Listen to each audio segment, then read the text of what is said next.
In this video, we're going to print our individual drum instruments to their own tracks within Pro Tools. So we're happy with our drum programming performance, and we're excited to use all the cool plugins we have in the mixing stage. So we're going to go ahead and set that up. The first thing we need to do is identify how many tracks we're going to need to insert into our session. Steven Slate drum samples are stereo drum samples, so each channel we create will be a stereo channel.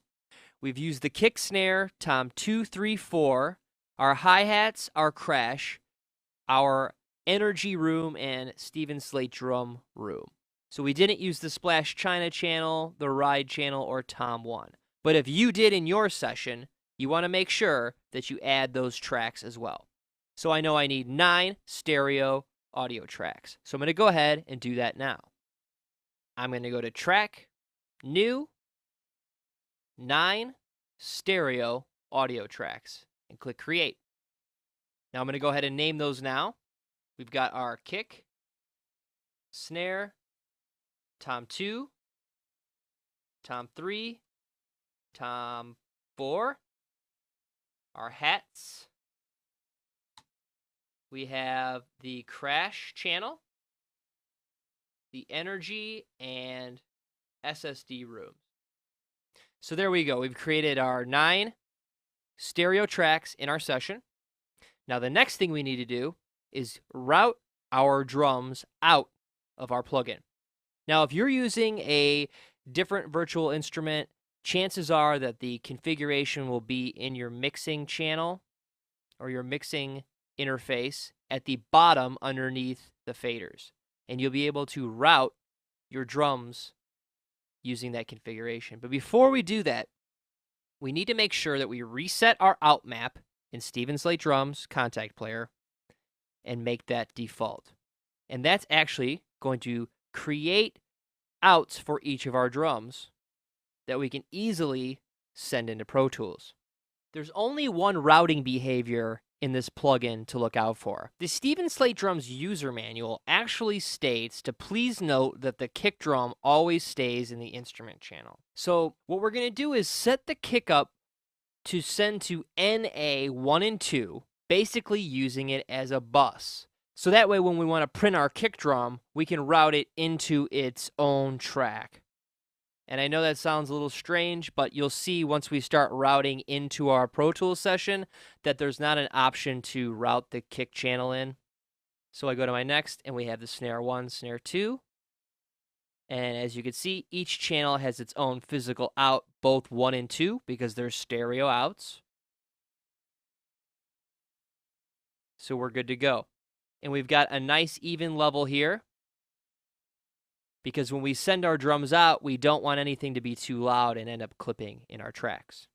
So now we'll need to create the proper path for our input, contact drums. And as you can see, we don't have the kick drum here, but we've routed it to NA, and we can go down to snare, tom 2, tom 3, tom 4,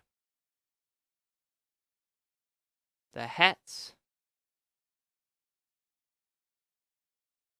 crash,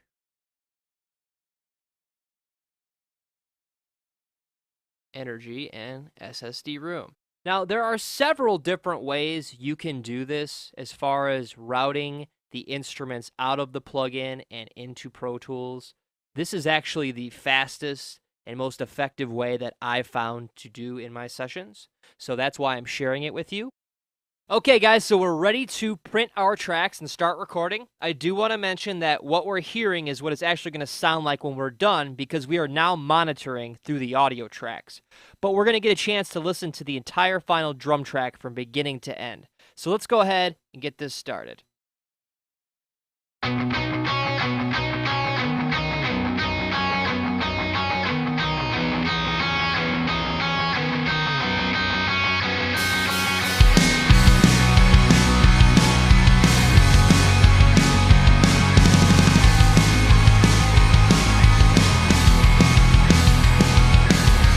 Rolls beside and all is gone. I still can't hear your voice.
said, and I know they were alright.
So there's our drum tracks, and we know we were successful because we've got waveforms in each one of our audio tracks, so we successfully printed that virtual instrument. To review this session, we've taken our virtual drum instruments, routed them to their own audio channels within Pro Tools, and now we can mix and post-process these tracks as much as we desire within our session, and we're also no longer dependent on having the virtual drum plugin. So if we take this session elsewhere, say to a friend's house or a local studio, they don't need to have the plugin to have our great drum tracks. I've had a great time making this video series. I hope you've had fun. I hope you feel inspired. I hope you want to be creative. And I wanted to extend my gratitude. So once again, thanks for watching. Now the next step is to go in and check out our velocity. So let's take a listen to the first section. Okay, the first thing I'm going to do is grab these two guys, bring them up a little bit, and the snare I want to bring up even more because I want everyone to know when the drummer's coming in, he's coming in. And you'll notice when I raise the velocity of these notes, they get darker. And if I subtract the velocity, they get lighter. So you can actually kind of visually assess the velocity of your notes. Nice snap there, the snare. Let's move on to the next section.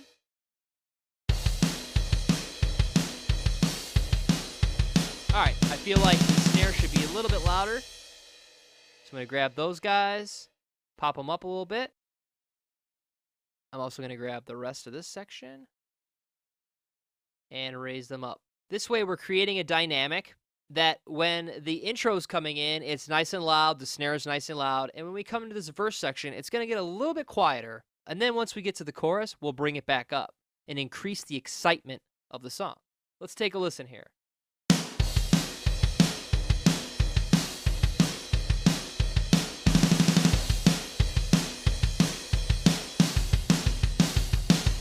Great. I'm also going to increase the accented snares here just a bit too because he's going to be wailing on those guys. Great. Great. So next, we are going to check out the verse.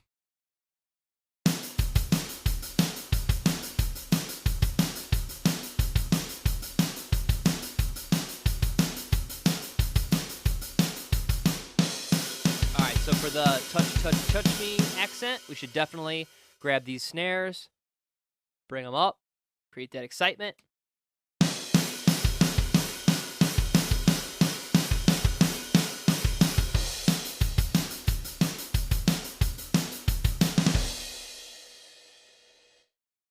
Next section is our chorus.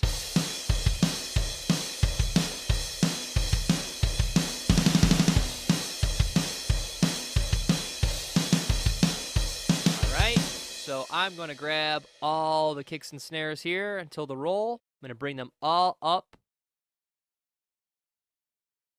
And the velocity of the roll will be a left, right, left, right.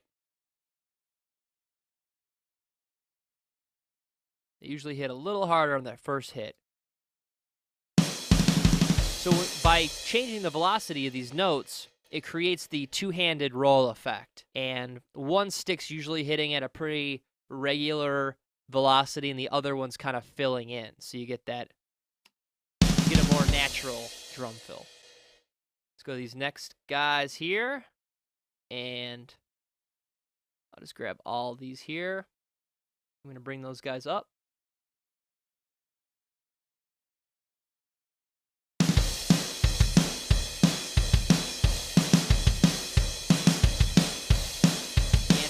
Pops. We need to change the velocity of those too. So the first note will be a little bit lower because he'll be ready in anticipation to hit that second note. So he'll hit the first one a little bit lighter than the second one. Yeah, so you can see right there the velocity difference. So, and it will make a difference in the way that your drums sound. So you need to think about little things like that. When a drummer's about to do several things in a row, what will he do harder? What will he do softer? Keep moving on here. These guys are all been raised. We have another roll here that I will change up.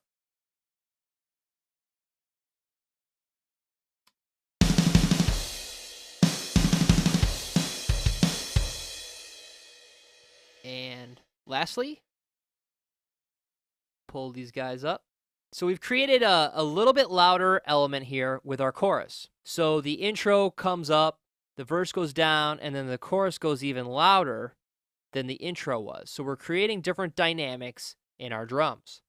And it will essentially create a great dynamic in our song and make our song more exciting, which is what we all want to do when we're recording our music.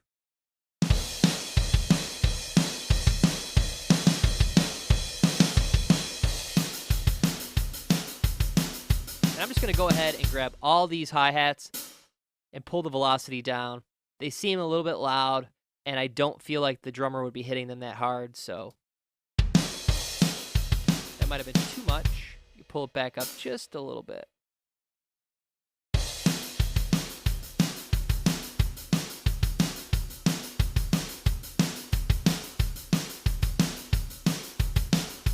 There we go. It's a little more natural. And then we come to the next part. We want to bring our snares up.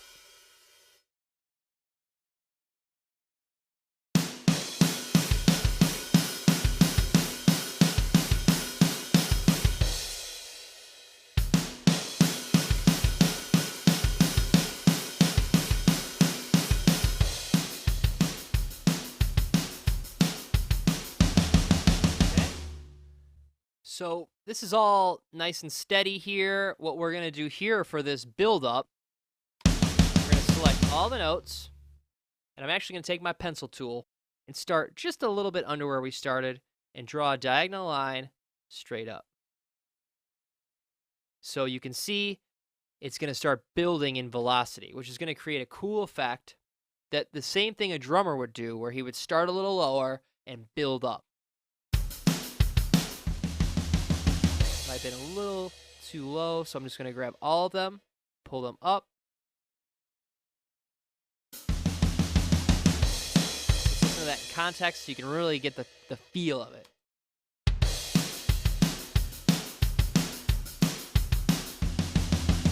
There you go.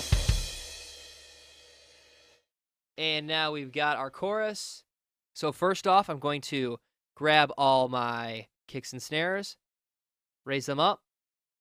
I'm going to get in here with the drum roll and create the two-handed roll effect.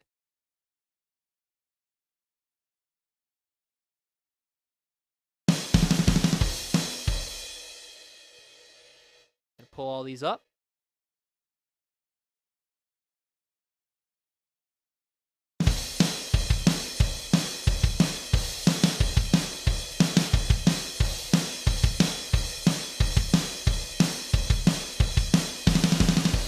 Get this roll. I like the first note to be a little louder because he's getting ready to go into that roll. It's exciting. Just the littlest variation makes the biggest difference.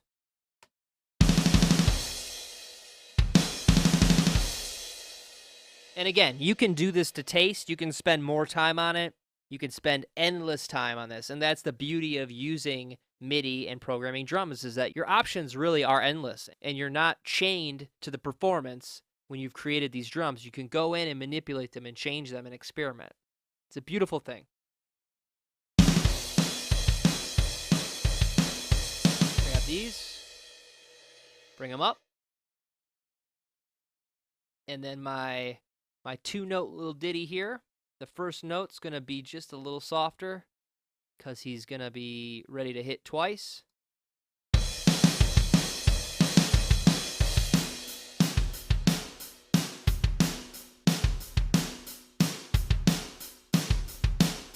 This, I'm going to bring up the snares just a little bit before he gets to the rolls. Just a little bit, just to create this excitement. And then here, I'm going to raise them a little more. Then I'm going to variate these for the two-handed roll.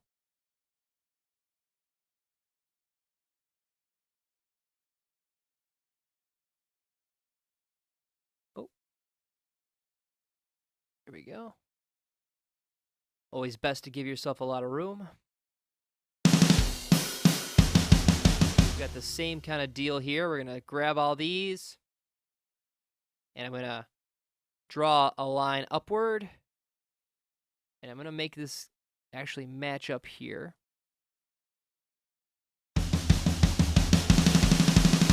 These guys will need to be adjusted.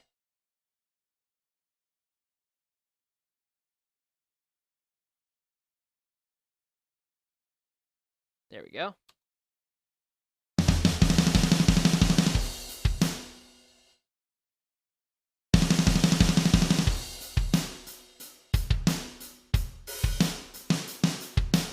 Okay, I'm going to pull these guys down just a little bit, that open hi-hat.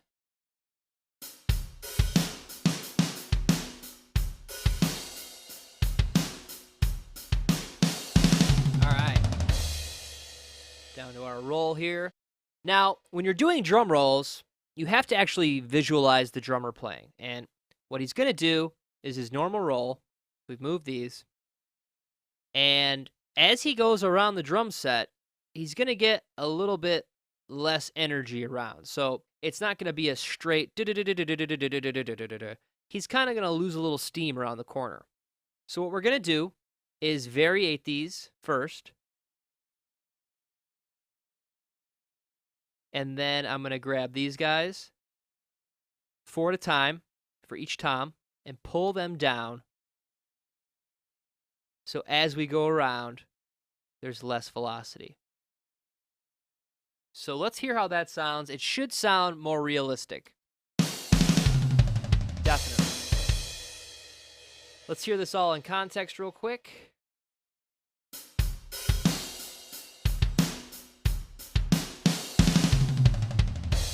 Great.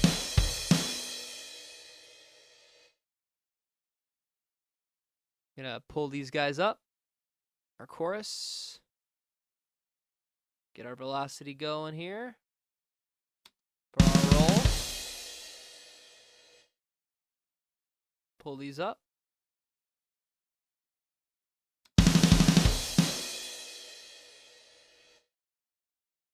Change our roll. Pull these up. And change the roll again. And I like to make them all a little different. That's why I don't open up the event operations and type in numbers and associate it every roll the same. Doing it by hand, you're going to get a little bit of that human element as well. So I like to just pull the MIDI notes. Now with these, I'm actually going up to a specific number that is in the left-hand corner there, right by the velocity tab. It shows up right about here. So for the intro, I believe I went up to about 11. For the choruses, I'm going up to 15. And that's that dynamic level that we're creating. So our choruses should be bigger than our verses. And that's kind of a general rule of thumb in rock music production. And these last guys here, pull them all up. And the fill at the end, we can just create a little difference in hits. This guy. There we go. All right, let's take a listen to this ending and see how it sounds.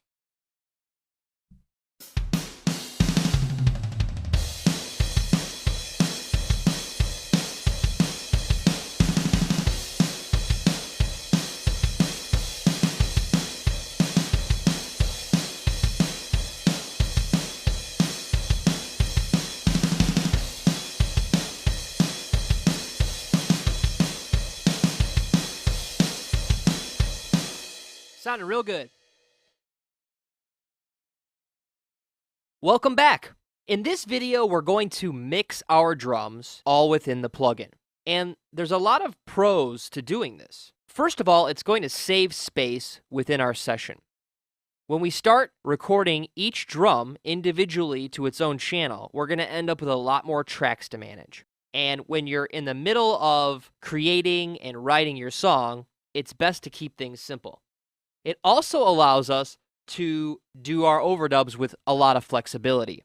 If you start recording and your guitar player comes up with an amazing second half of the verse, we can change all of our MIDI notes on the go. If we've recorded them to their individual tracks, then we'd have to do that again later. So it's a nice luxury to have available to us while we're recording. We can honestly, because we know how to program the drums, change the drums to match up with whatever we're creating at the moment. And the last reason we're going to take a look at mixing within the plugin is because we do have all the tools available to us.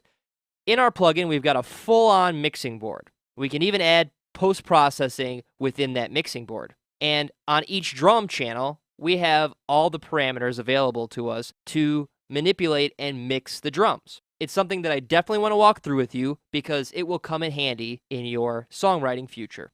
So let's start listening to the track and we'll start mixing on the fly. And we're not going to make extreme adjustments because this kit is already pretty well balanced, but we're going to make sure that everything is gelling to our scratch tracks. Let's go ahead and start listening.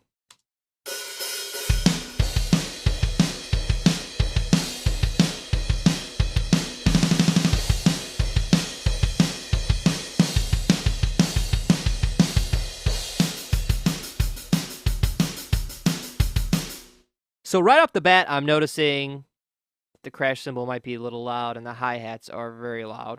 I'm also not hearing enough room sound. So this is my current room fader. And what I like to do is just pull the fader all the way down and start slowly bringing it up within the song and in the mix. That way I can tell how much room is really sounding good. Let's go ahead and start doing that now.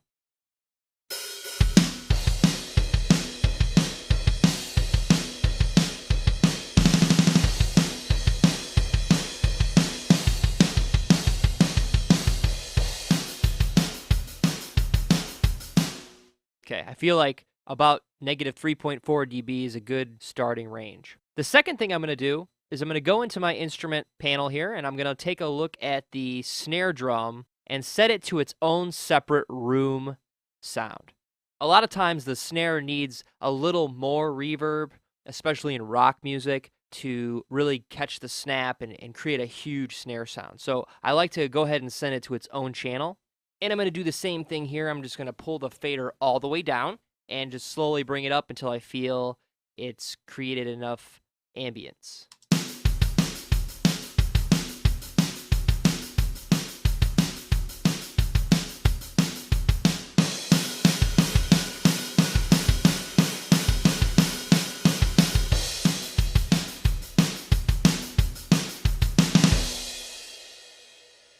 Okay, very good.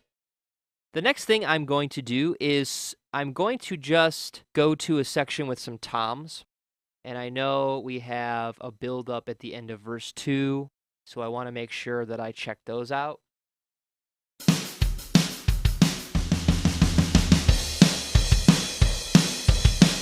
Okay, that sounded pretty clean. We also have the epic drum roll at the end of the song, where our beloved drummer goes all the way around the kit. Let's have a listen to that.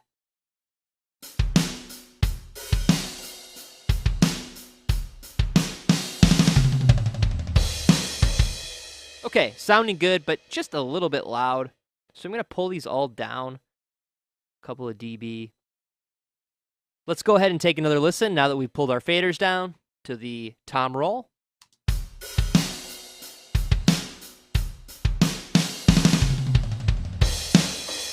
Sounds great. It's subtle, but also enough volume to where you're hearing it. And it goes also through that nice energy room sound. Let's go ahead and listen to the outro chorus, make sure everything's sounding good.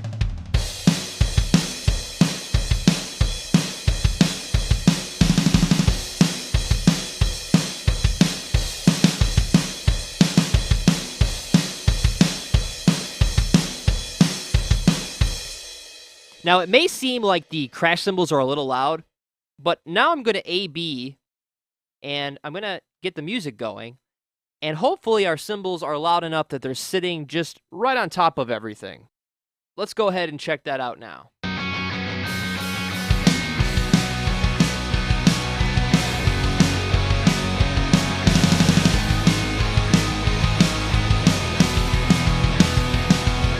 Laughter rolls, but sad and all is gone. I still can hear your voice ringing in my head, ringing in my head. It never ends, and it's saying, touch, touch, touch me where you want to. Tell me what you wanna do. Tell me all the secrets that you hide. Let me inside. Hold me, don't ever let me go. I just want you to know that you're my one and only. Hold me, don't ever let me go. I just want you to know that you're my one and only. Yeah. Okay, everything's sounding very even and solid, and if you were going to continue tracking, you'd be all set to go. You may have noticed that I didn't use any of the processing within the contact player. There is a limiter on the snare which comes with a chunky rock kit, but this is something that I'm going to end up doing in Pro Tools. You can use as much processing as you feel necessary, and it's going to save a little bit of DSP if you're not putting processing on individual tracks. But I'm going to record each instrument to its own channel, which is called printing, and I'm going to do that in the next video. So to review, we've made a general mix of our drum tracks all within the plugin using the internal mixing and instrument channel parameters. In the next video, I'm going to show you how to print individual drums to their own tracks all within Pro Tools. Thanks for watching. In this video, we're going to humanize our drum tracks. And by humanize, I mean affect different parameters of our MIDI notes that will create a more human feel. Now, there's two parameters involved in humanizing drum tracks. One is called velocity, and that's the velocity at which the drum is hit. So if you watched a drummer play, you'd notice he doesn't always hit every drum at the same intensity. So what we're going to do is we're going to change some of the velocities of the notes, and that's going to create a more humanistic feel. The other is to move some of these MIDI notes from directly on the grid. Right now we have a nice, stiff performance. And because we're using multi-layer samples, it's not as obvious, but we want to move some of these notes off the grid so it's not so robotic. That's the other element that's going to make our drum tracks stand out for the crowd. So we're going to take this section by section, and I'm going to start out by moving the notes first, and then I'm going to come back and affect the velocity. So let's get started. I'm going to solo the MIDI notes so we're only hearing the drums. And we're going to take this section by section. Like I said, the first section here is really short. Okay, so I'm going to go into slip mode. I'm going to grab these three hi-hats and I'm going to just pull them a little off the grid. Okay? I'm actually going to go forward because I think that the excitement of coming in, the drummer will probably be earlier than later. Okay? And the same thing with these two notes. I'm just going to pull them the slightest bit over. Now you'll notice when I go into slip mode that my grid goes away. So you have to sometimes just use your best judgment and then go back to the grid and see how far you've come off. Let's hear this in context. Okay, great. The next section is our wonderful intro. And for this, I am going to start with our crash cymbal, which we're writing on. Now, a drummer will not play a cymbal like we've programmed it here. He will not hit it at the same velocity over and over and over exactly on the grid. So instead of going in and touching each individual note with my little pointer tool, I'm going to select all the notes here by clicking the key that's associated with these notes. And like you've seen before, it's going to select everything in our track. I'm going to right click and go to Event Operations and Quantize. Now you may say, quantize? We already quantized our MIDI notes because we've been using grid mode. Well, you're correct. But in our quantize event operation window, we have the option to randomize our notes. And by selecting a percentage, we can tell the computer at what percentage to randomize these notes. So let's go with 11% for now. And I'll zoom in a little bit so we can see what happens when we apply. Okay, so you can see this note went a little before the grid, this a little after, but none of them are exactly on these lines anymore, which is important. So let's go ahead and listen to that. Make sure it doesn't sound strange.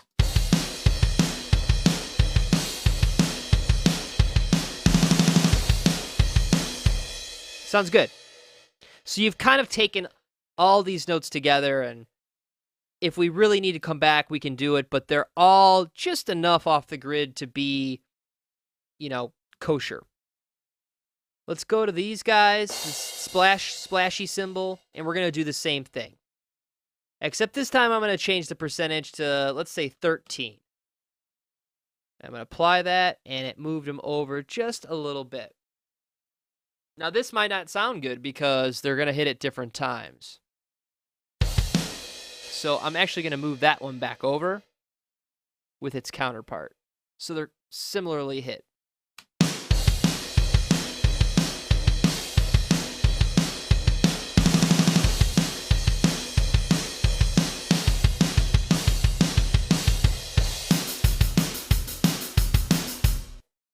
Let's take a look at our kick and snare. Now the kick and snare we can do the same thing with, if we wish. So let's go ahead and randomize them a little bit. I'm going to go 8% on the snare.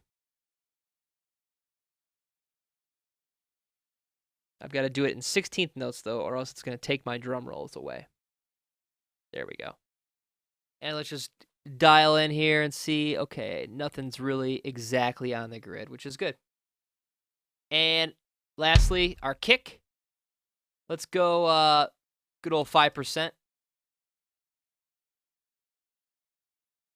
And those guys should all be moved about 5%.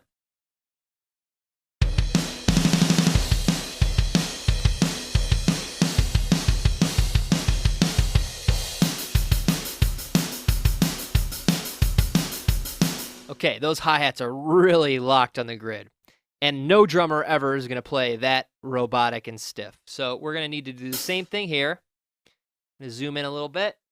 I'm going to right-click, Event Operations, and Quantize. And with the hi-hat, let's make it a 12%. I'm going to apply that. I'm actually going to raise it up just a little bit. Let's go 15%. The hi-hat is something that he's really not going to be locked on the grid. And if you're not seeing a terrible amount of movement, let's actually raise it up. Let's go 21, 22. There we go. The hi-hat is probably going to be the most variated instrument because they're hitting it so constantly. It's unlikely they're going to frequently hit it perfectly on. So we want to have that variation. That's really going to increase the sound of our drums being more humanistic.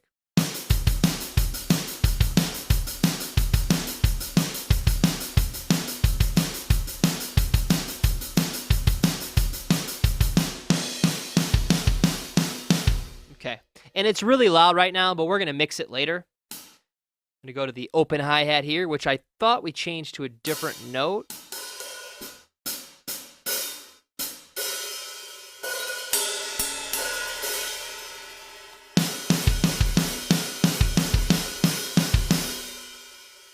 Yeah, that's the one. Let's get in here and zoom in on these guys. We'll go ahead and randomize these. And we'll stick with 22.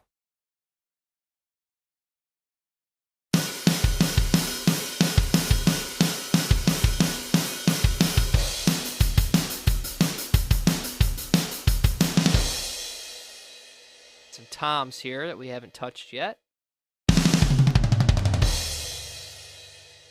Just going to grab all of them at once and let's give them a little bit of randomness. 10% will work.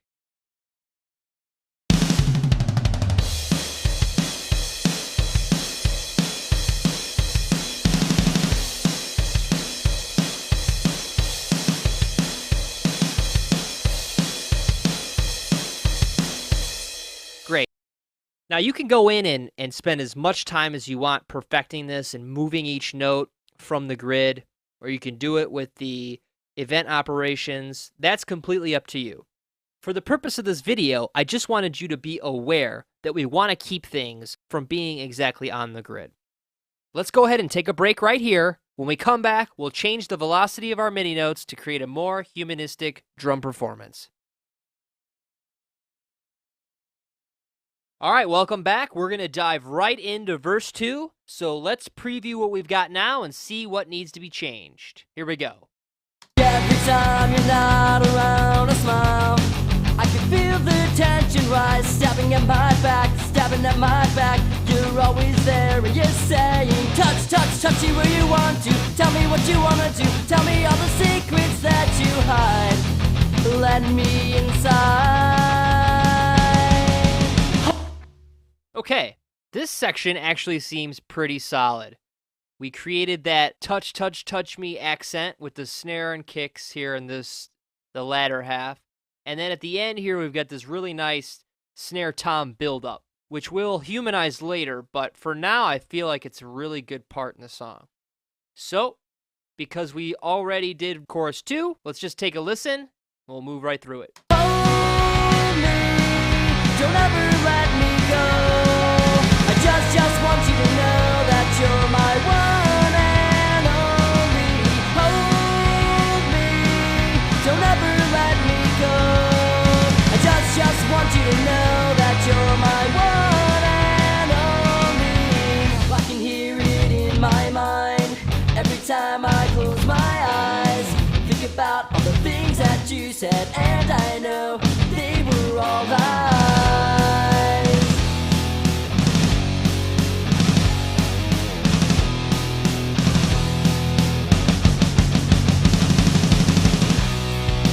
Okay, let's check out this breakdown here.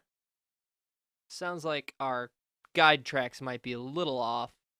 I can hear it in my mind every time I close my eyes.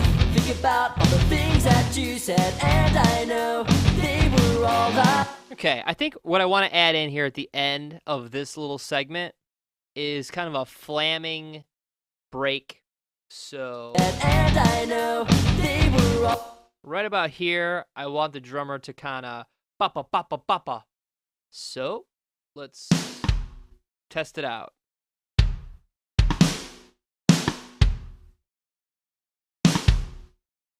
We get rid of these hi-hats and hear how this sounds. and I know they were all lies.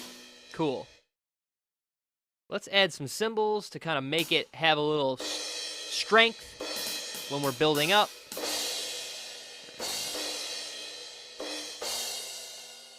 They were all lies.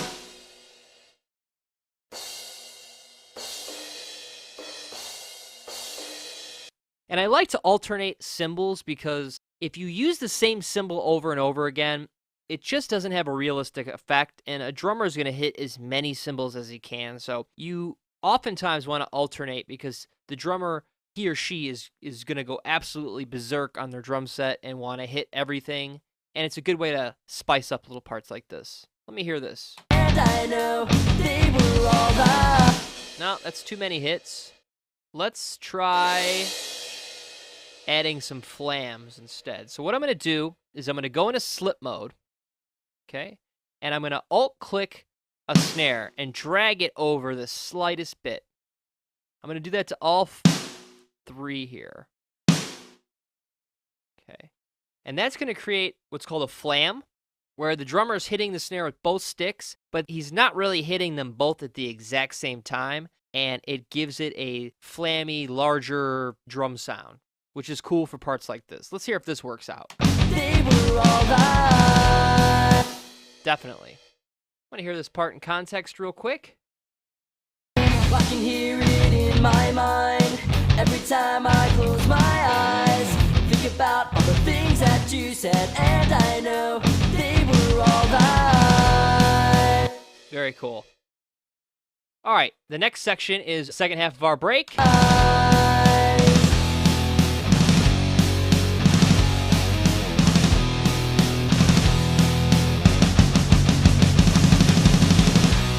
All right, we've already created a couple special moments here.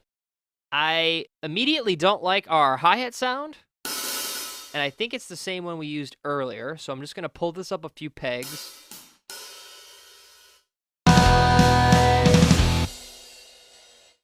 That wasn't it.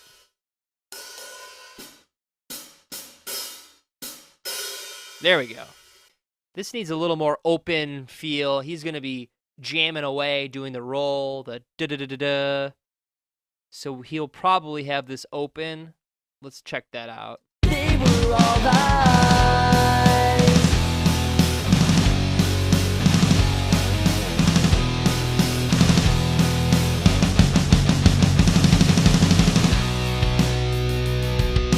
Cool. Sounds real good.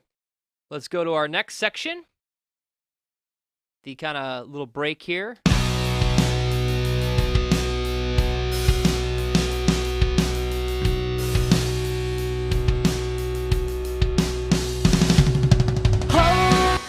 All right. The one thing that's sticking out to me is the hi-hat doesn't sound real great. I am going to, first of all, simplify it by taking out all these extra notes I put in. And sometimes you just have to experiment.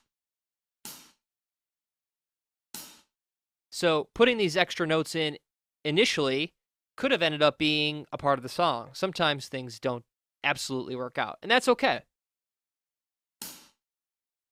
And I think it may be partially just the hi-hat sound itself. So what I'm going to do is I'm going to click here on this key. When I do that, it highlights every single note that's associated with that.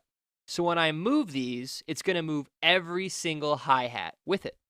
And I'm thinking up here we have some other options.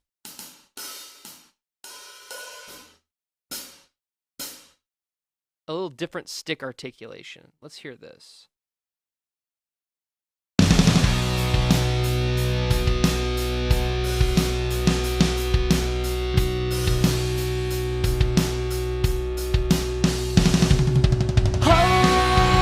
I like that a lot better.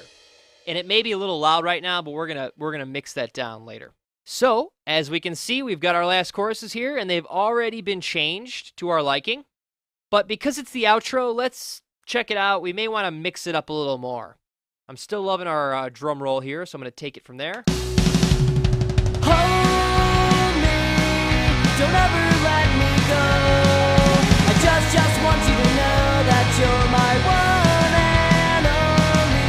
Hold me, don't ever let me go. I just want you to know that you're my one and only. Hold me, don't ever let me go. I just want you to know that you're my one and only. Hold me, don't ever let me go. I just want you to know that you're my one and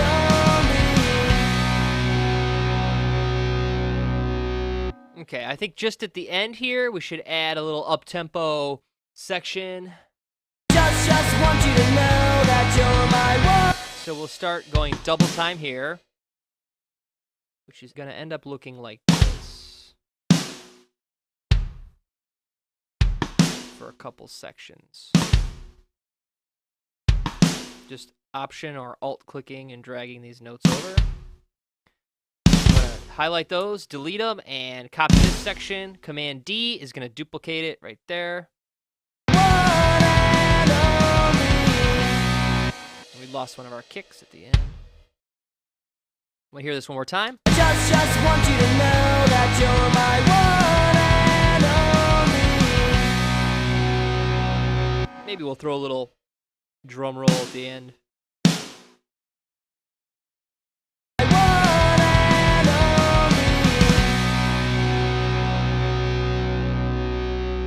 only. And that's sounding really good. So we've created a basic track. We've added a couple bells and whistles, which will make our track stand out from the crowd. And in the next video, we're going to humanize our drum track. Thanks for watching. Welcome back. In this video, we're going to create special moments like drum fills and a little more detail on the cymbals. In the last video, if you recall, we have created a complete structure of our song in a basic fashion or simplistic fashion. We've definitely kept it simple. So what we're going to do now is listen to some sections and add in some special parts that are going to make our drum tracks stand out from the crowd.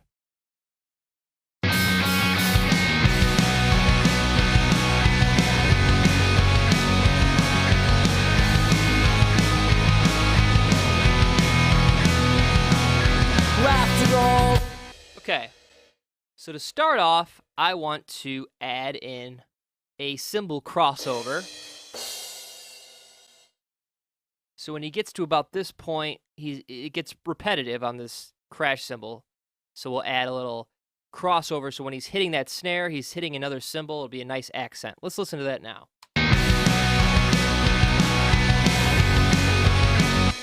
Definitely. Okay, and I think there should be a drum roll somewhere in here.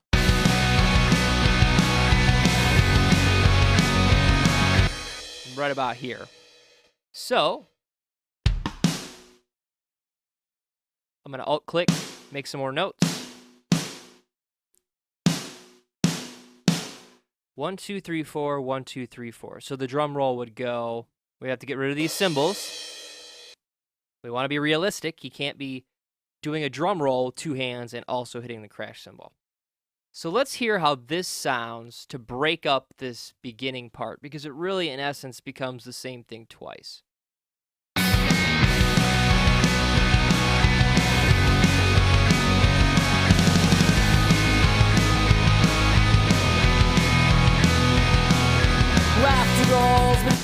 Cool.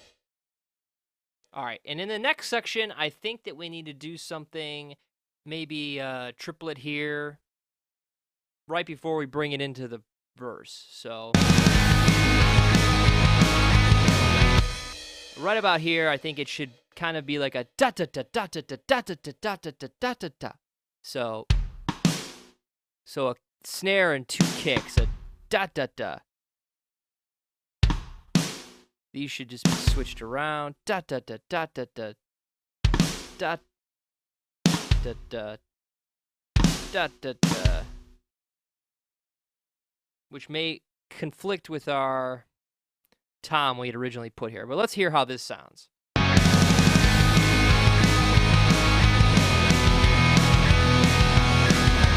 Okay, missing a couple notes there.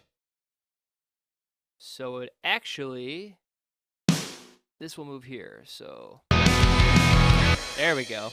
So it's a triplet thing. So let me grab this, alt click it.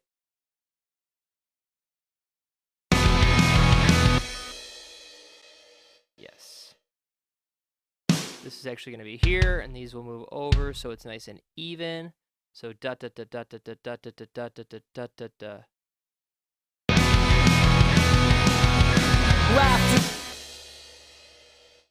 Okay, we should switch some cymbals here so it's a little more interesting.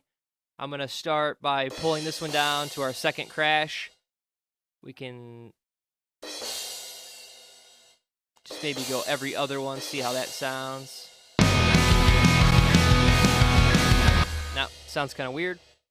So we should accent them on the snares only. So I'm going to get rid of everything that's not on a snare. Snare, snare, snare, snare, snare. Wow. Sounds pretty good. Let's listen in context. I always like to listen to things in context because sometimes when you're doing them in this little section and you hear it over and over again, you lose the value of what comes before it and how that affects the next part. So I like to go back and listen in context.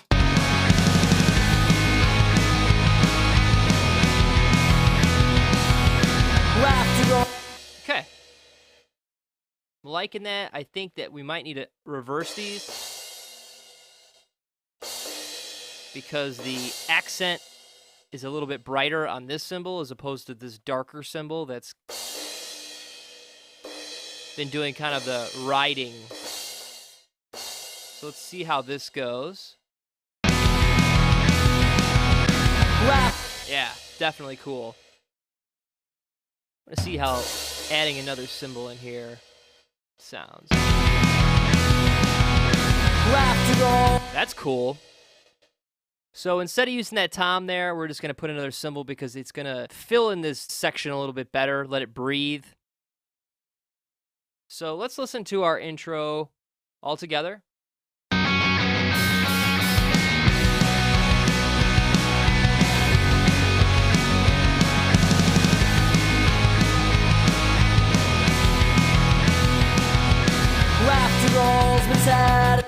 Very cool. Now, when we listen to the beginning here, I don't think I really like the sound of this hi-hat. It's not open enough. There we go. Maybe that'll do better. Much better. Much more realistic. All right, let's move along to the verse. Let's take a listen and see if we can spice this up at all.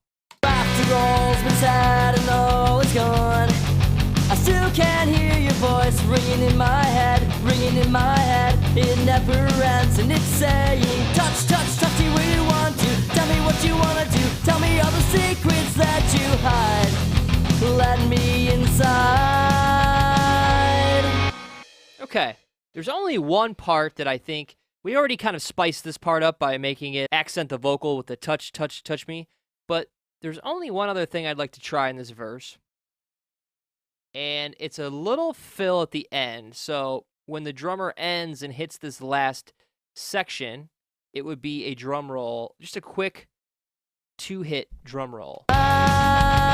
So I think I'm going to alt-click and drag this, and then I'm going to get rid of these hi-hats.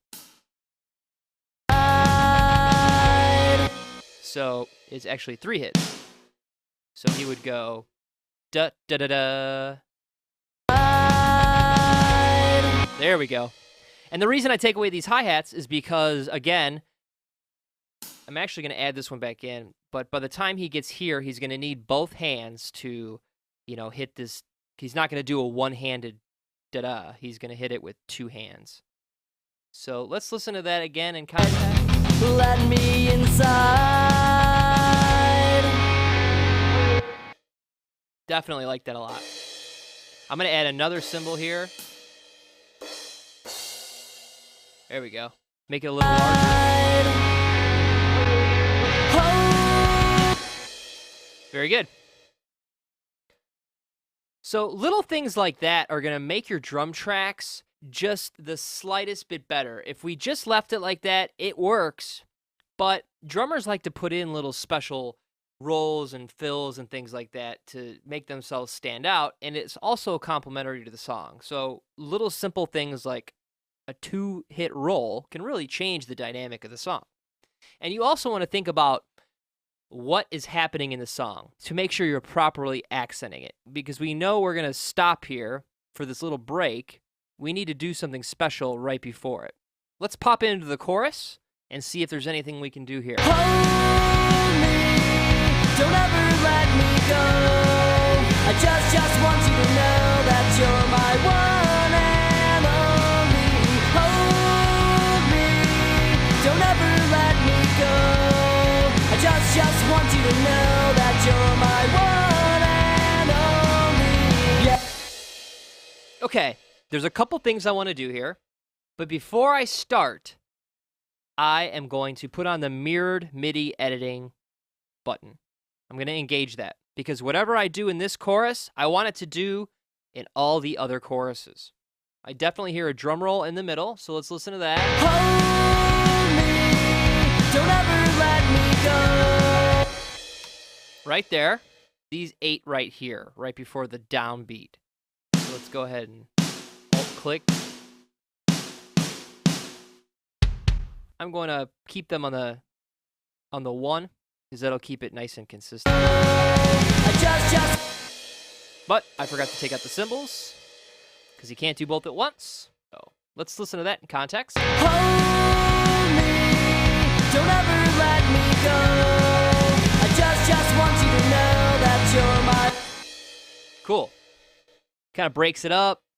Let's listen to the next section here. Just want you to know that you're my one and only.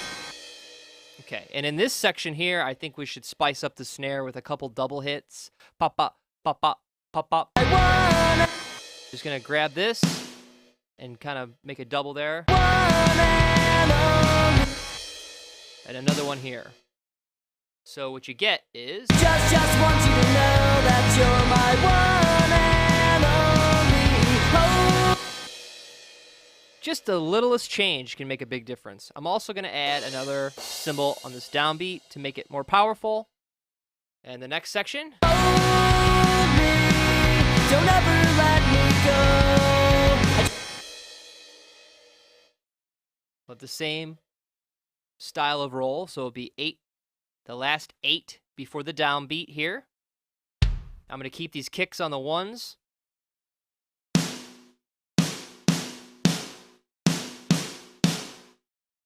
I'm just alt-click dragging. I'm going to get rid of these. And a drummer's going to, a lot of times, put these quarter note kicks in when they're doing rolls or fills. It also beefs up your fill a little bit. Hold me, don't ever let me go. I just want you to know that you're my one. Okay, and then we've got the same kind of bop-bop double hit here. That kick, snare, kick, snare. Every time you're not... Cool. Now I'm going to check this out just to make sure everything went well, but it looks like this is the chorus we just affected. Here's the second chorus, which is the same region, and because we had that mirrored MIDI editing on, all the changes we made in that first chorus appear here. We've got the same snare roll, the last 8, and that same double snare hit here. So just by enabling this little guy here, we've saved ourselves the time of having to come in and do the second chorus over because we know it's the same chorus. Okay, guys, we'll take a break here, and when we come back, we'll finish creating our special moments in our drum track. Thanks for watching. Welcome back. We're going to continue on here, and let's go ahead and listen to what happens next in the break.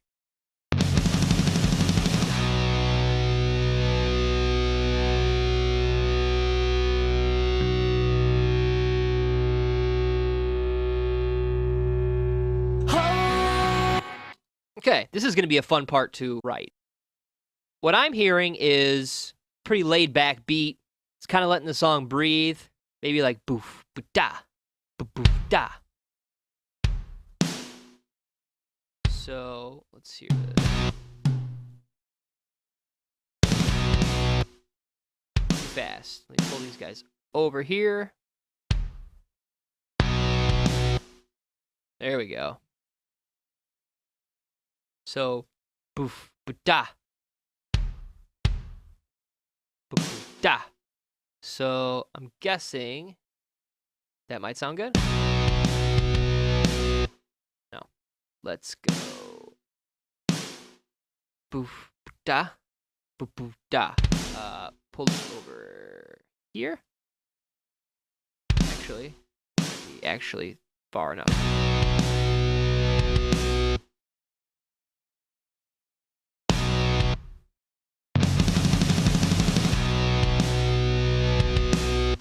That should work.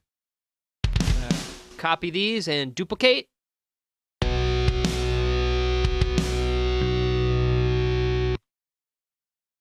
One more time. And then we'll mix it up a little bit. So we've got...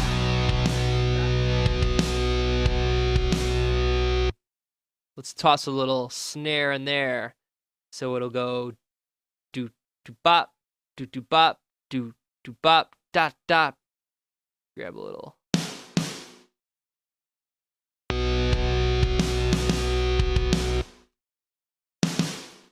Pull it over, maybe this.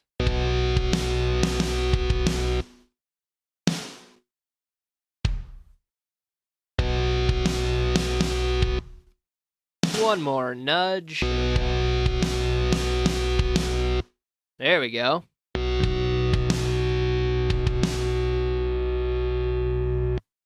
And this part, I think we're going to put a huge drum roll in because it's going to bring us back to the chorus. So let's listen to this in context.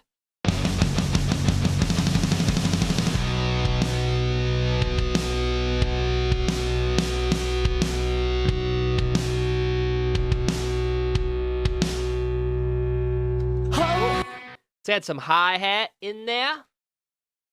Make a little cymbal to bring us in. That wasn't a cymbal, that was a hi-hat. Let's go with that one.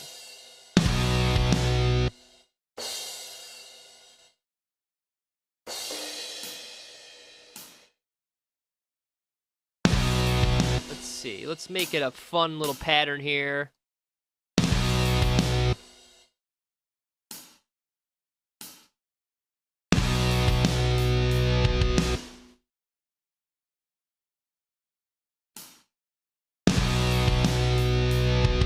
I think we're going to keep it pretty simple. Create a couple more notes here.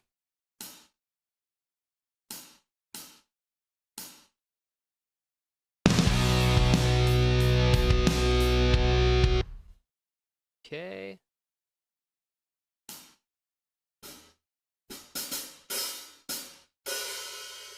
Let's put a little hi-hat open in there.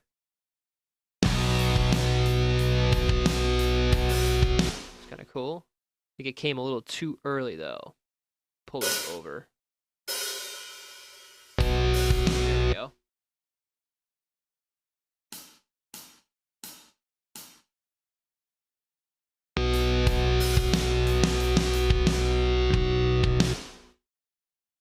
Couple more quarter notes. Throw in another hi-hat open there. Give it some excitement. Let's take a listen to this in context.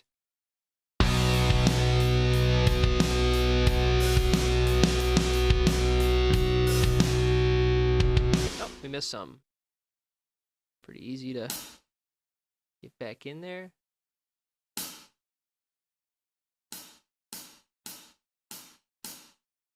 Okay.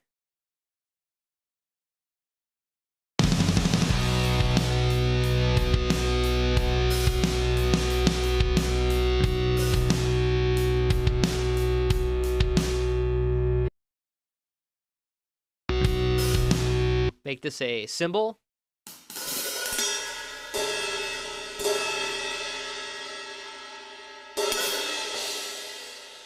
So on the kind of down hit of the snare, we'll put a little accent cymbal on there. It'll be pretty cool. Let's see if it works. Let's listen in context again. Here we go.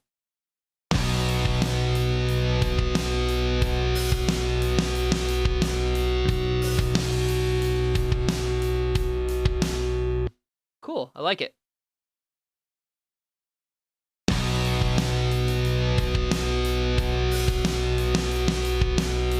There seems like a good spot. Let's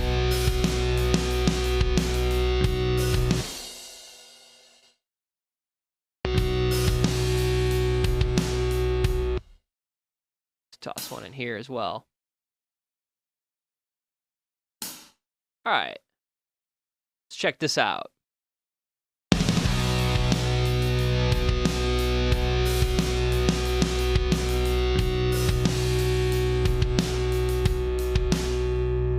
pretty cool. Maybe needs one more. Check this out. Yeah,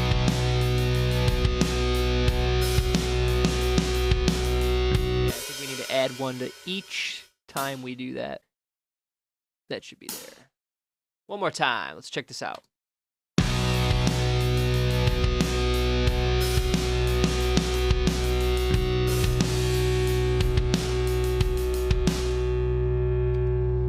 Cool. Something simple. I'm gonna put the click track on just so I can reference it.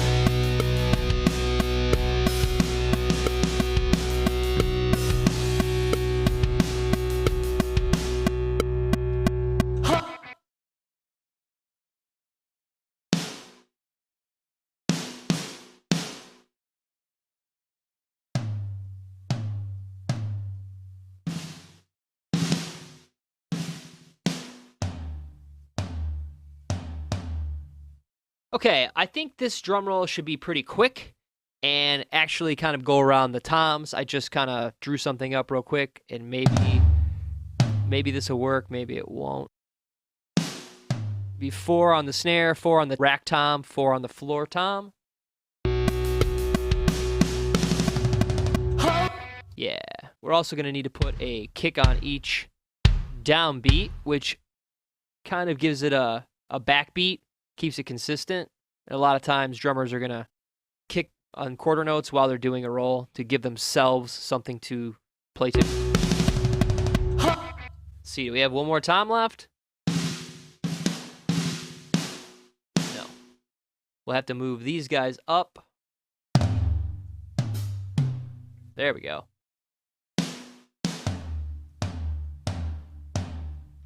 So he should go all the way around the kit. There we go. We need to add an accent to this.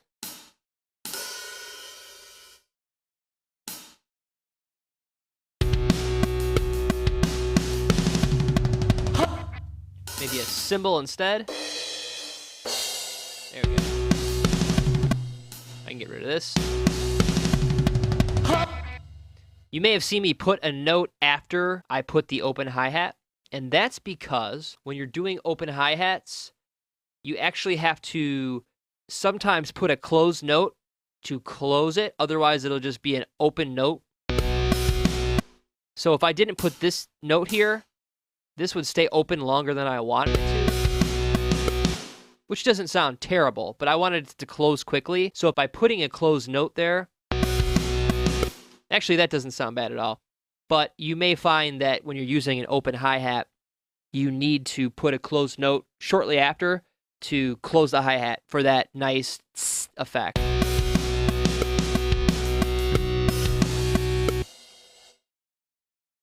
So I'm actually going to take these out because it sounds better without it.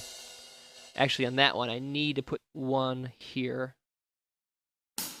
Otherwise, it's going to be open this whole duration.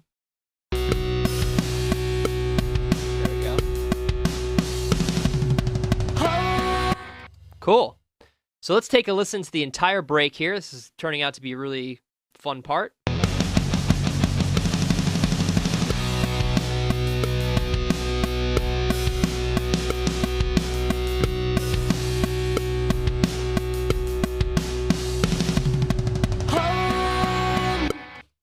Cool.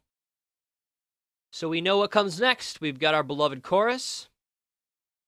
And I'm going to copy and paste this.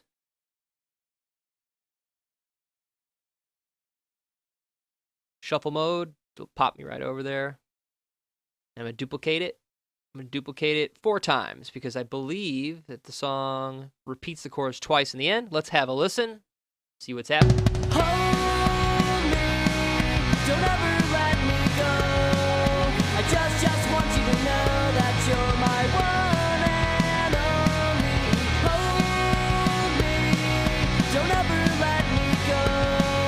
I just want you to know that you're my one and only. Hold me, don't ever let me go. I just want you to know that you're my one and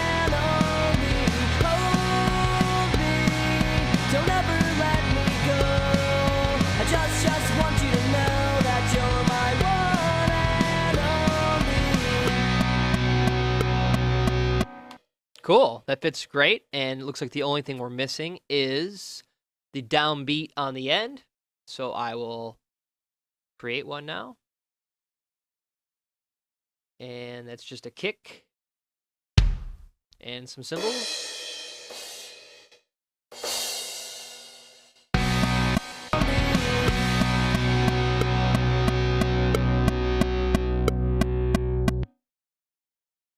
To review, we've created an entire outline or structure of our song using nothing more than the pencil tool in the MIDI editor. We've also discussed a concept that if you could say it, you could probably play it. In the next video, we're going to add some special moments to our song, things like drum fills and extra cymbal hits. I'll see you in the next video. Thanks for watching. Okay, guys, we're back. Let's keep trucking. Next is chorus 2. And we know what to do. So I'm going to copy this part, paste it, and make sure it lines up nicely. And I'm going to grab the second part of the chorus that we created and copy that as well. Paste it in, and let's just make sure that lines up nicely. There we go. Let's have a listen to that now. Hold me, don't ever let me go. I just want you to know that you're my one and only. Hold me, don't ever let me go. I just want you to know that you're my one and only. I can hear it in my mind. Awesome. Sounding really good right now. So let me pop in the click track just so you can hear that all the stuff, because it's on the grid, is really just locked up to the click, which is great. Let's listen. Every time you're not around, I smile.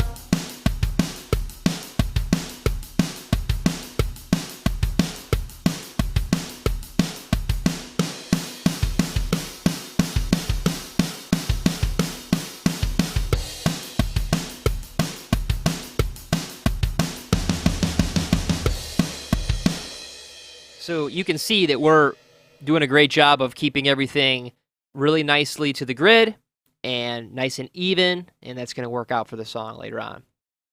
Let's check out this bridge part. Let's have a listen, see what the guitars are doing. I can hear it in my mind every time I close my eyes. Think about all the things that you said, and I know they were all right. All right, this is going to be a fun part to do. I'm going to give myself a little selection here and open the MIDI editor. So it sounds like doot doot doot doot doot doot. So we'll have a snare kind of going constantly.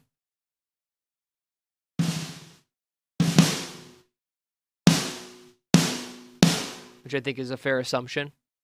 Snares on the quarter note. I can hear it in. Oh.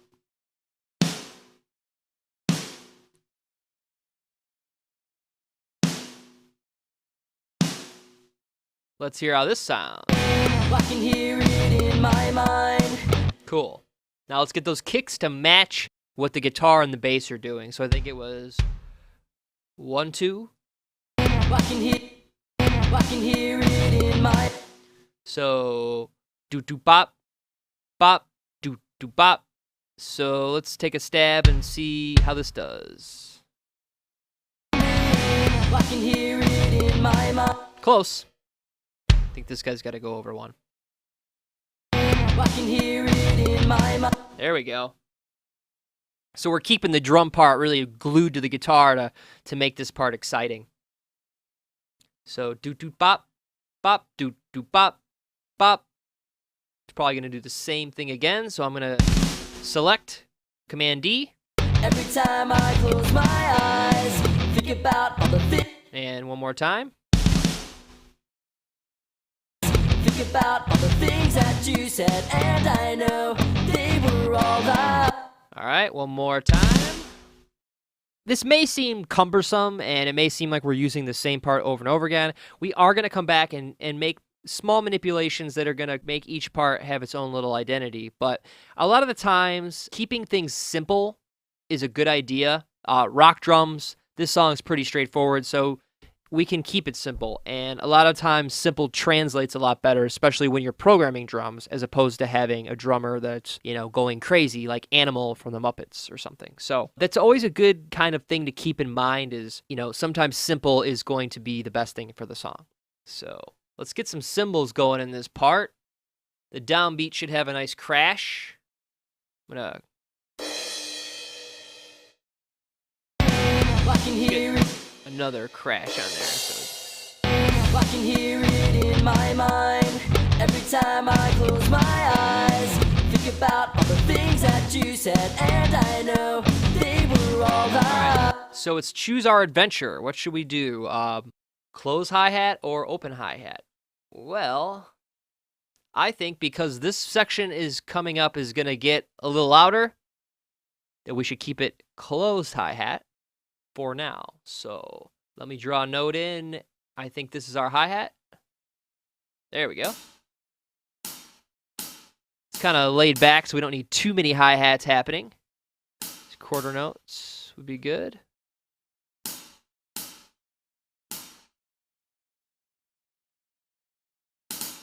I'm going to just Command D, duplicate, duplicate, duplicate to fill out this section. Listen. I can hear it in my mind every time I close my eyes. Think about all the things that you said, and I know they were all right. All right.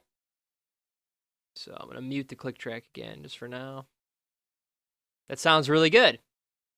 Let's go to the second half. Let's just have a listen to what's happening first.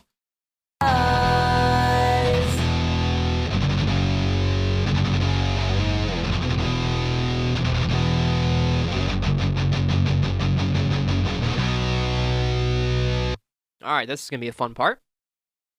So the guitars are going jigga-jigga-doo. So I'm thinking let's complement that with some snares. Maybe 1, 2, 3, 4, and then a kick. Do-do-do-do-do. Sounds pretty cool. Let's see if we can...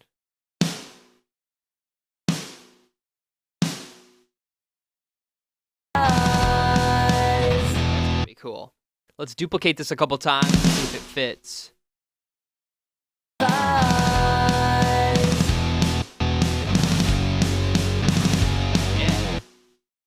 I'm gonna grab it all, duplicate it again. Let's add some cymbals in here. So, no cymbals on the drum roll, because that would be kind of impossible. Where we want to think, if our drummer has two hands, he's not doing one-handed drum rolls, he's probably using both hands, so there would be no cymbals here. But on these downbeat kicks, definitely think we should toss some cymbaling in. That sounds good, and so let's grab these and make them open.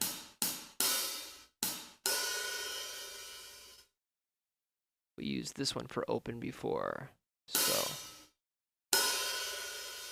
need to drag these down. Looks right.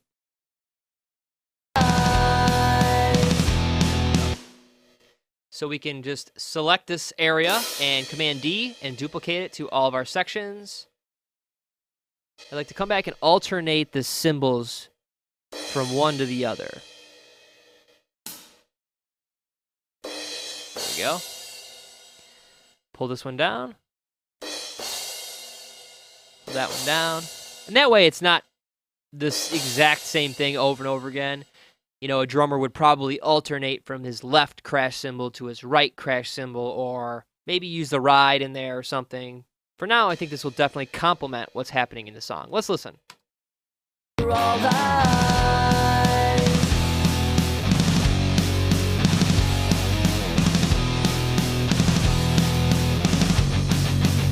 So this ending part is definitely not fitting in because the drummer, or actually the guitar player, is doing what's called a palm mute, kind of a build into this next section. So we need to complement that as well. So what I'm going to do is I'm going to actually just grab all these and get rid of it. And let's listen to what the guitar player is doing. Okay, so it's pretty close to what we did at the last build up. So I'm going to do a snare, tom, and a kick. And the kick's going to go on all quarter notes. And these guys, I'm going to alt drag. So it goes 1, 2, 3, 4. And we'll do that several more times. Let me get rid of these. And I will just command D, duplicate. Pull that over. And select these again. Command D, duplicate. I think it went to bar 99, so.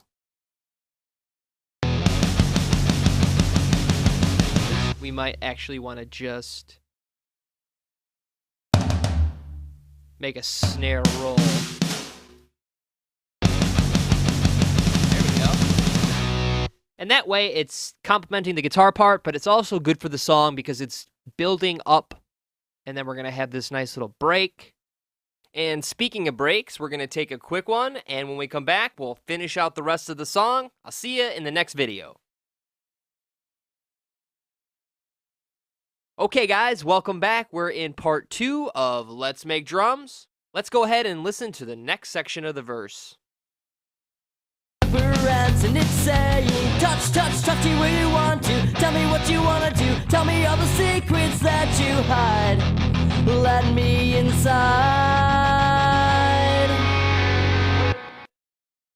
The next section seems to really pick up a lot, so I'm thinking it's going to be a dot, dot, dot, dot, dot, dot, dot kind of feel, because he's saying touch, touch, touch me where you want to. So we want to complement that.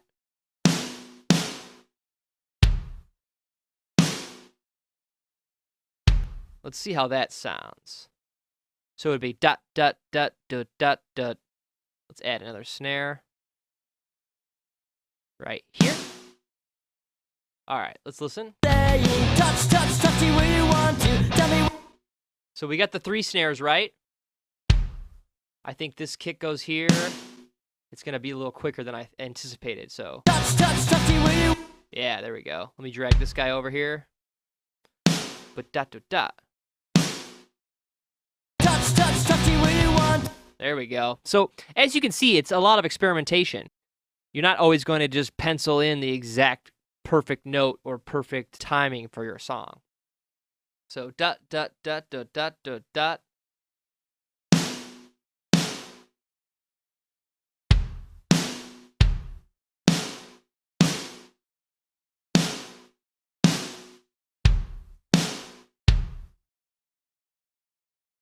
Let's take a listen to this in context. Touch, touch, touch you where you want to. Tell me what you wanna do. Tell me all the secrets that you hide.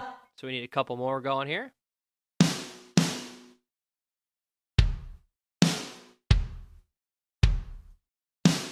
Okay, that should fill out that section. Touch, touch, touch you where you want to. Tell me what you wanna do. Tell me all the secrets that you hide.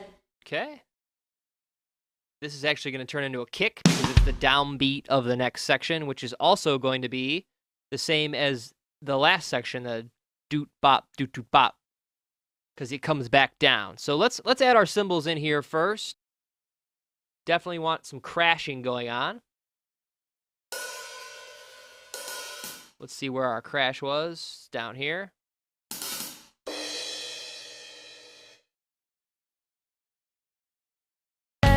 Touch, touch, touch you where you want to. So I think we should go to an open hi-hat.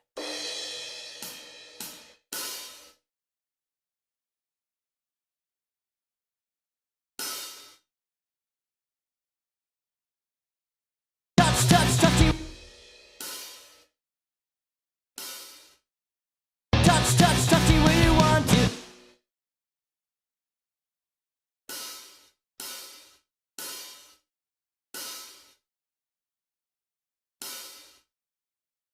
Touch, touch, touch you where you want to. Tell me what you wanna. Yeah, that sounds good. Kind of breathes a little bit there with the open hi-hat. So let's duplicate a couple of these.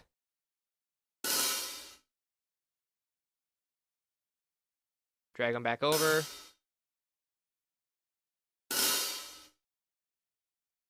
Okay. Touch, touch, touchy where you want to. Tell me what you wanna do. Tell me all the secrets that you hide. There we go. And on the downbeat, we'll actually add a crash as well. I'm probably going to do 2 crashes. Hide. So let's listen to this all together. After all's been said and all is gone, I still can hear your voice ringing in my head, ringing in my head. It never ends and it's saying, touch, touch, touchy where you want to. Tell me what you wanna do. Tell me all the secrets that you hide. Let me inside. Cool. Sounding really good. So now we're going to go back to our doot bop feel. So what I'm going to do to save myself just a little bit of time, is I'm going to go back to the beginning of this segment. And I'm going to copy actually from the second beat because we've already programmed this, the downbeat. So let me just grab this section, Command C, and I'm going to come back here, and I'm going to paste it here. But what I'm going to do is I'm going to click on this bar where I want it to go. I'm going to right-click and do merge, because sometimes when you're cutting and pasting, if there's already something in this section, it will paste over it. So say we had something else happening here a couple times, and I merge this, it will merge it with these notes. It won't paste over the notes. So I tend to use merge all the time, just in case I'm not paying attention or I miss that there's something already happening there. Let's hear how this sounds. Make sure we got everything correct. Let me inside. Okay, I think we need to do it again. So I'm going to just Command D, and I'm going to change these into hi-hats. Let me inside. Okay, so this part, I believe, can go because it's kind of a break before the chorus. We'll actually pull this down to be a cymbal again. Let me inside.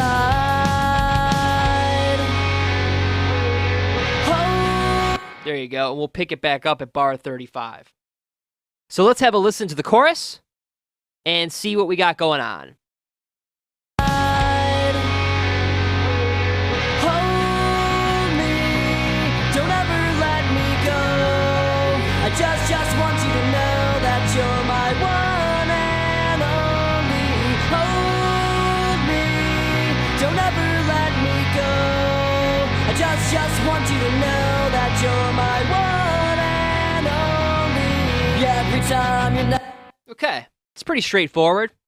And before we move ahead, I'm going to select all the MIDI notes. So what I'm going to do is Command A will select everything in this area, and then I'm going to go to Consolidate Region, and it's going to make it all one piece. And that way we can go in and slice it up properly. So because I have my markers set, I'm going to select on this line, Command E will separate the intro from this little lead-in part. Go to my verse. Command E will separate that region, and the chorus is already separated. So this way, if we want to use this intro part, we could Command C copy, and we could paste. And by using shuffle mode, it will pop right over next to the next section. Or you could drag it in manually by hand. Shuffle mode kind of does the work for you. It will just snap it right next to the last region. And I'm just going to hear how this intro section sounds because it's very similar to the chorus, and we may save ourselves some time just by coincidence. So let's hear it. I put it too fast. So let's move our marker over so we know. Definitely starts here. There we go.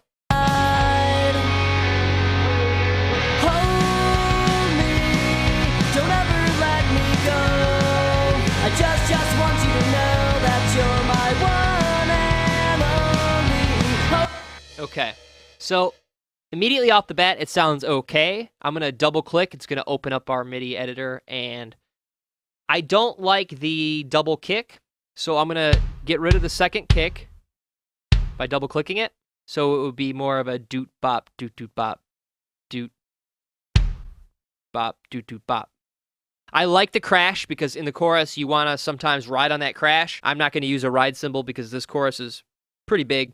So let me get rid of this, these guys. Now, if I had the mirrored MIDI editing on, if I had this engaged, it would be making the same changes I'm doing here over here in the intro. So we want to make sure we're aware when this is engaged and not engaged because it could affect other parts if we've copied and pasted sections. So because it's not engaged, everything I'm doing here is not going to be applied to the other section that we copied it from. Okay, and this tom part at the end will not be there because we're in the middle of the chorus. So what I'll do is I'll drag over a cymbal and we'll make it 2. So actually the 2 will be on the downbeat. So I'm not going to use that. Let's have a listen. Hold me, don't ever let me go. I just want you to know that you're my one and only. There we go. Sounding a lot more organic. This kick and snare pattern really complements the song. So I'm going to duplicate this guy by selecting all the notes and Command D, and I'll put it right next to us. And we'll pick it up here. Hold me, don't ever let me go. I just want you to know that you're my one and only. Every time you're not. All right, that sounds real good. And we're obviously going to come in and add some bells and whistles to the chorus later on, but right now we're just kind of getting the structure of the song. So the next section is the verse number 2. Let's have a listen. Every time you're not around, I smile. I can feel the tension rise, stabbing at my back, stabbing at my back. You're always there and you're saying, touch, touch, touch you where you want to. Tell me what you wanna do, tell me all the secrets that you hide. Let me inside. Oh. All right, extremely similar to the verse here. So what we're gonna do is Command C, paste it. I'm going to drag it over by hand just to make sure I'm in the right area. And let's check this out. Every time you're not around, I smile. I can feel the tension rise, stabbing at my back, stabbing at my back. You're always there and you're saying, touch, touch, touch you where you want to. Tell me what you want to do, tell me all the secrets that you hide. Let me inside. Okay, let's take a listen to this end part. Open our MIDI editor. I think it's going to continue on. So doot, bop, doot, doot, bop, and I'm just going to copy these, Command D. Okay. Let's hear this end section again. Let me inside. I'm actually going to grab all these hi-hats. I think it's going to be better to kind of build into the chorus with some toms. So let's pull this down till we hear some toms.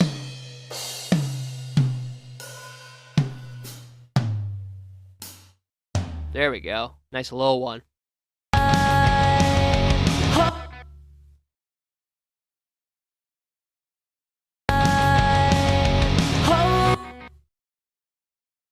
I'm going to put a snare on the first hit, on that downbeat. Actually, I think I'm going to put a snare on all these.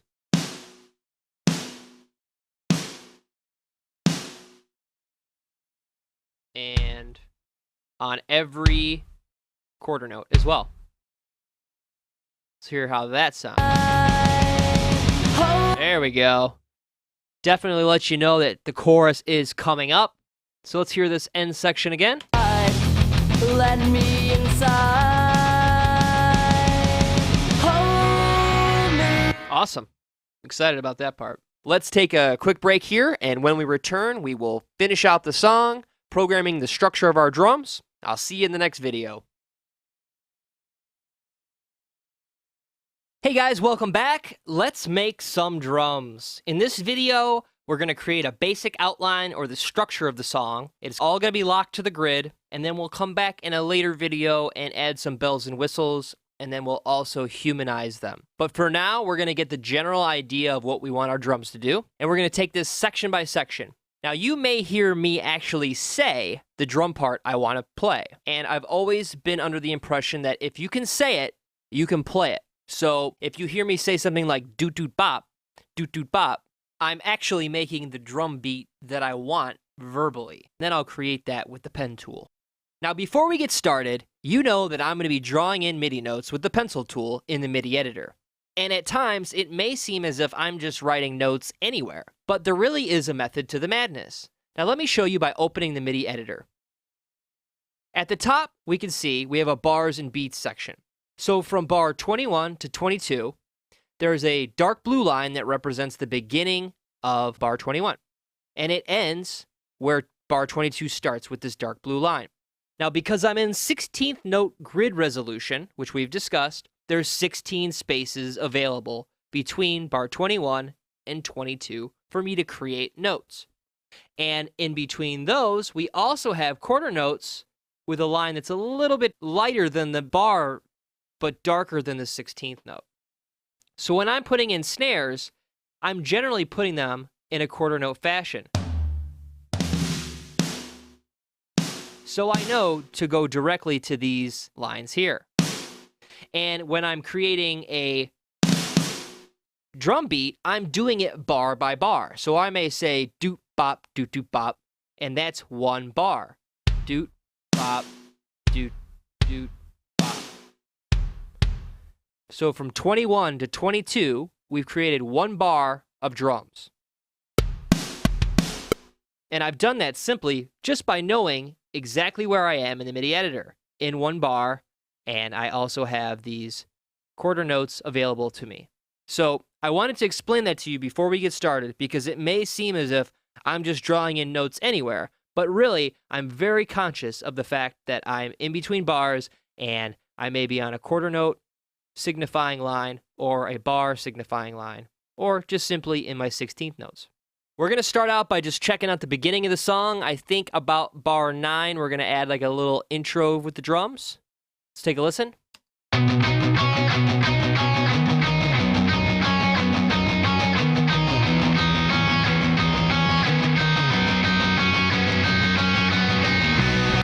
Yeah, definitely. We're going to put in a little tss-tss-ba-da. Open my MIDI editor. All right.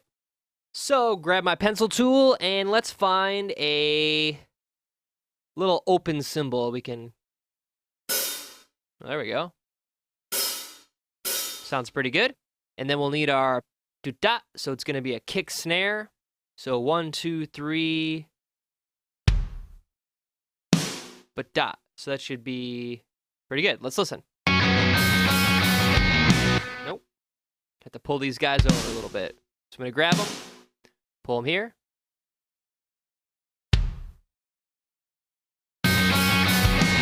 There we go. Now let's listen to the next section and see what sounds good. So we've got our lead in.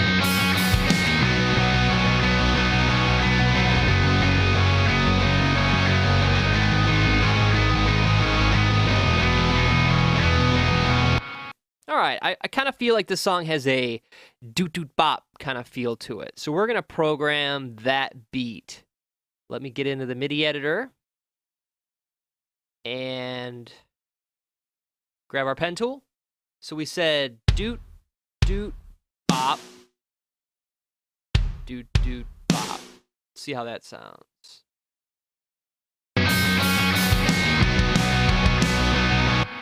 Okay. So I'm going to select these that we've created already, And Command or Control D will duplicate. And I'm going to duplicate that several times because it's going to be the same thing. And to save ourselves a little time, we don't have to pencil each note in. Let's take a listen.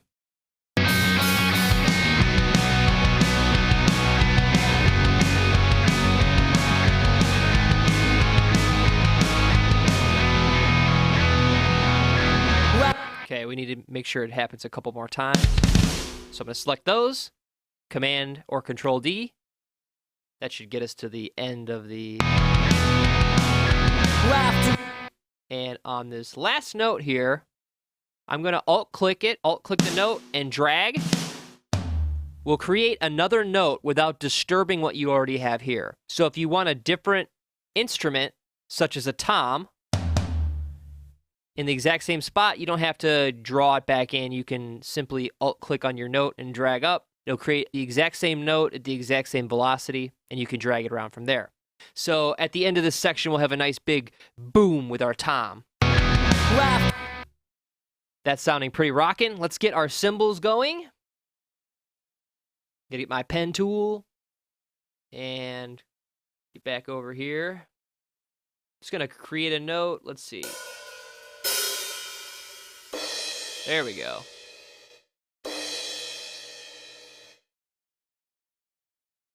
And we're going to do that on quarter notes. Let's hear how that sounds. Nice. We get that riding of the crash effect. So I'm going to grab these, Command D, and I'm going to fill out the rest of the bar here.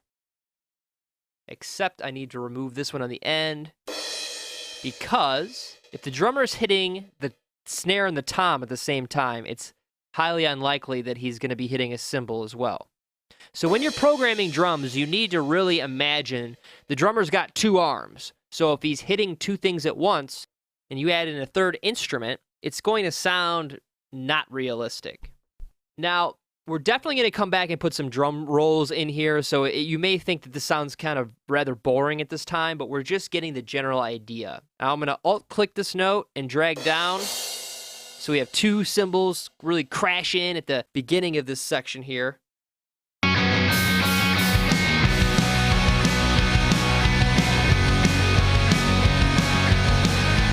And there as well. So Alt-click. There we go.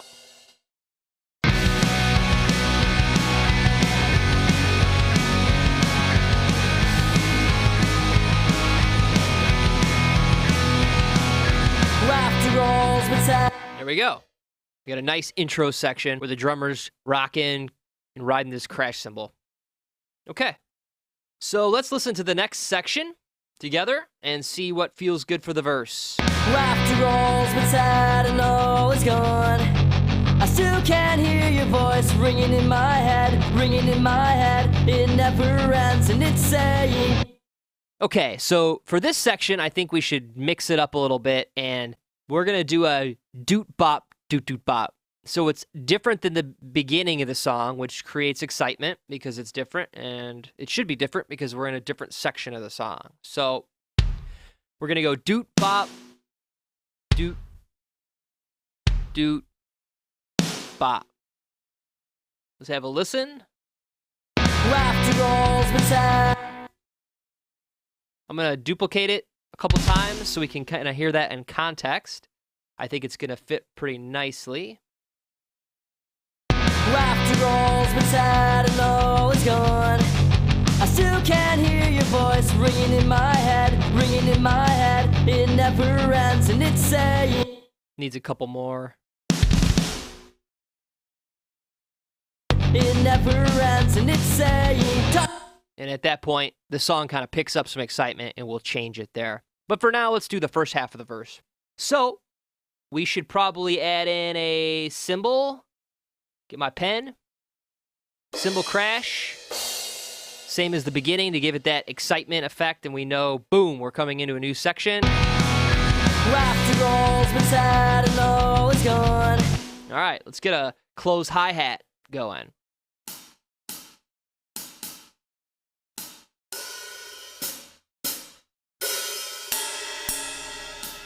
think this one sounds pretty good. And let's just give it a go at quarter notes and see how that sounds for now. After all's been said and all is gone. Sounds all right.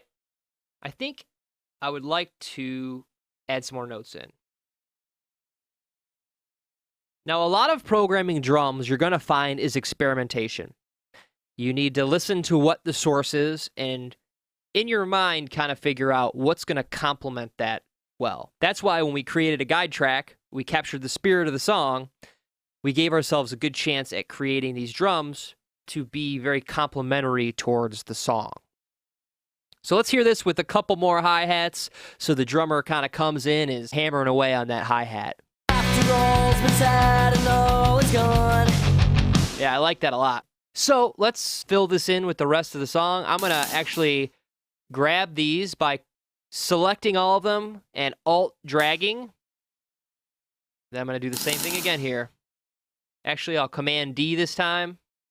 Both ways are going to give you the same result. It's just a matter of what you're most comfortable with. And I'm going to chop these off here because that's the next section. So let's have a listen here. After all's been said and all is gone, I still can hear your voice ringing in my head, ringing in my head. It never ends and it's saying, touch, touch, touch. All right. That sounds really good. And you may notice that it's very stiff. All these are exactly on the grid, and they're all the same velocity. So it's very robotic at this point, but that's something we're going to affect later and change later because a drummer's not going to hit the hi-hat cymbal the same way every time. And once you kind of change that, you're going to get a more realistic sound. But for now, we're just getting the general idea and working our way through the song. Now we're going to take a quick break, and when we return, we will continue programming our verse. Okay guys, welcome back. In this video, we're going to discuss quantizing. Now you may be asking yourself, what exactly is quantizing? Well, quantizing is setting notes to specific beats and bars using our grid. And say we created a performance using a keyboard or a electronic kit, we may need to tighten that performance up. So I've created something that's pretty rough. I'm going to play for you now so you can hear it. It's a very rough drum performance that we're going to quantize together.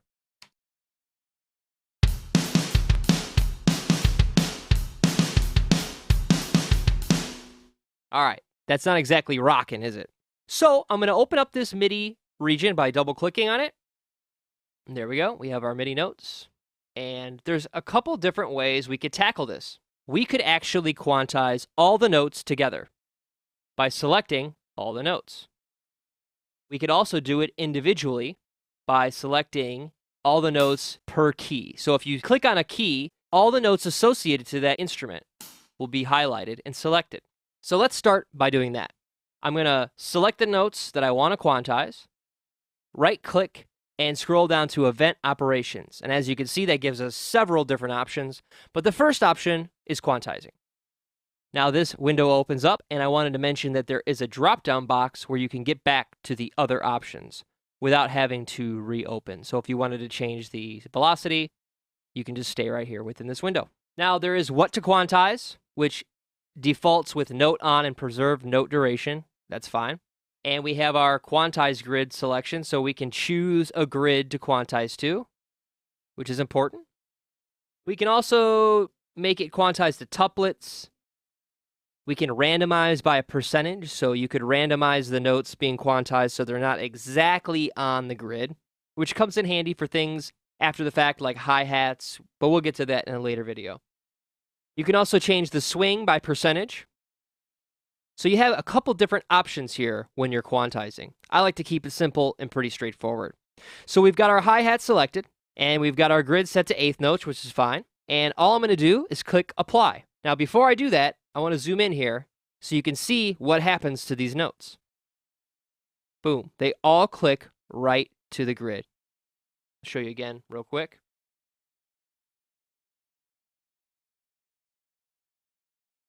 So all these notes now are perfectly in time. Let's go to the snare. There we go. I've selected all the snares in this region. I'm just going to go ahead, keep it at 1/8 notes, click apply. There it goes. Everything looks good. And our lovely kick. So now that we've quantized this, let's have a listen.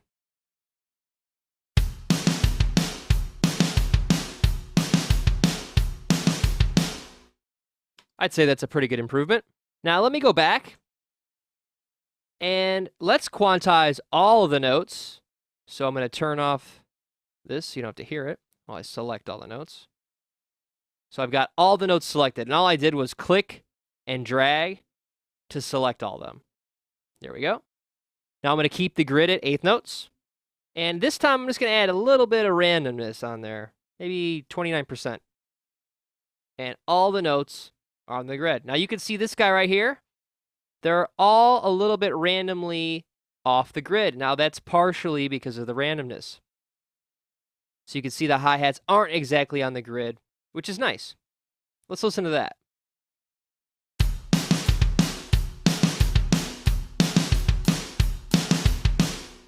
Still not as tight as I'd like to hear it. Let's try that again. Event operations, quantize. I'm going to turn the randomness off, and there we go. So everything is right on the grid, nice and tight.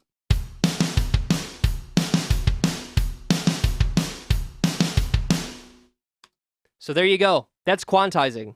So to review, we've discussed quantizing as being setting notes to specific bars and beats using the grid. We've taken a performance that was loose and tightened it up.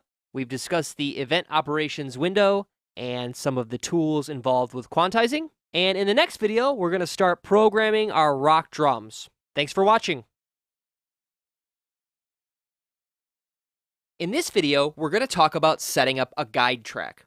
Now, you may have heard the term scratch track, which is the same concept. It's a track that we record to program our drums to that can be deleted later if needed. It doesn't have to be perfect, it just needs to be on time and give us the essence or spirit of our song. Now, setting up a guide track is a key component in creating drum tracks, because without a guide, it can be very easy to get lost in our song. Having a guide guitar and vocal track will make drum programming more exciting and fun.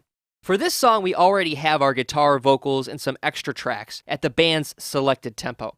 But if we didn't have this, we would need to first determine a good tempo or BPM for our song. And in our edit window, we have the opportunity to take a look at the tempo right here. And if I click this plus sign, which is the tempo change window, I can physically type in any tempo I want. Let's say we wanted 111. Boom. Our edit window snaps the grid to be a tempo of 111. Now, there's also a feature called tap to tempo. So if I open up my tempo change window and tap on my T key on the keyboard, you can see it's going to change the tempo to whatever I'm tapping at. 1, 2, 3, 4. So that's a 96 BPM. And when I click OK, boom, edit window snaps to 96. So there's two different ways to change the beats per minute of your song, and they're the two easiest that I've found so far. Now, after you've selected your tempo, you're going to want to make sure that the meter is correct. It's going to default to 4/4 time, and most rock songs are in 4/4 time. But if you needed to change that, you also have the ability by clicking the plus to bring up the meter change, and you can type in 3/4, and the grid will snap to 3/4 timing. So we've selected our tempo, and we're happy with it. I'm going to go to track and create click track. And now we have a click track in our session. Let's take a listen.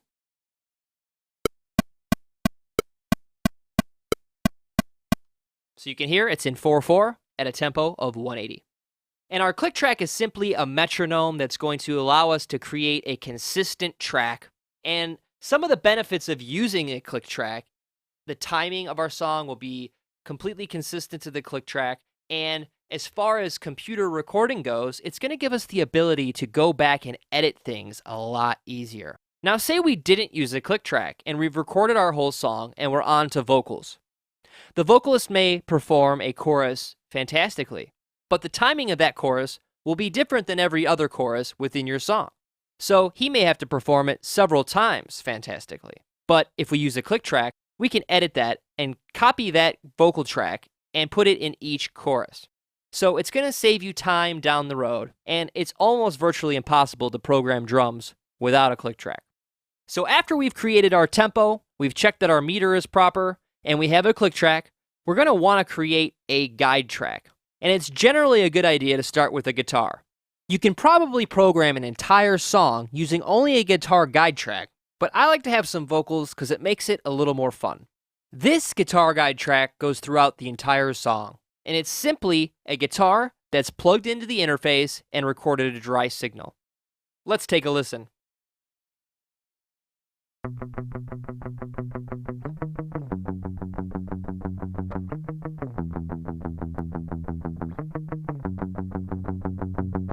So there you go. You can hear that we didn't need to set up an amp and mic it and spend a lot of time to create this guide track. I'm simply going to pop on this amp simulator, and voila.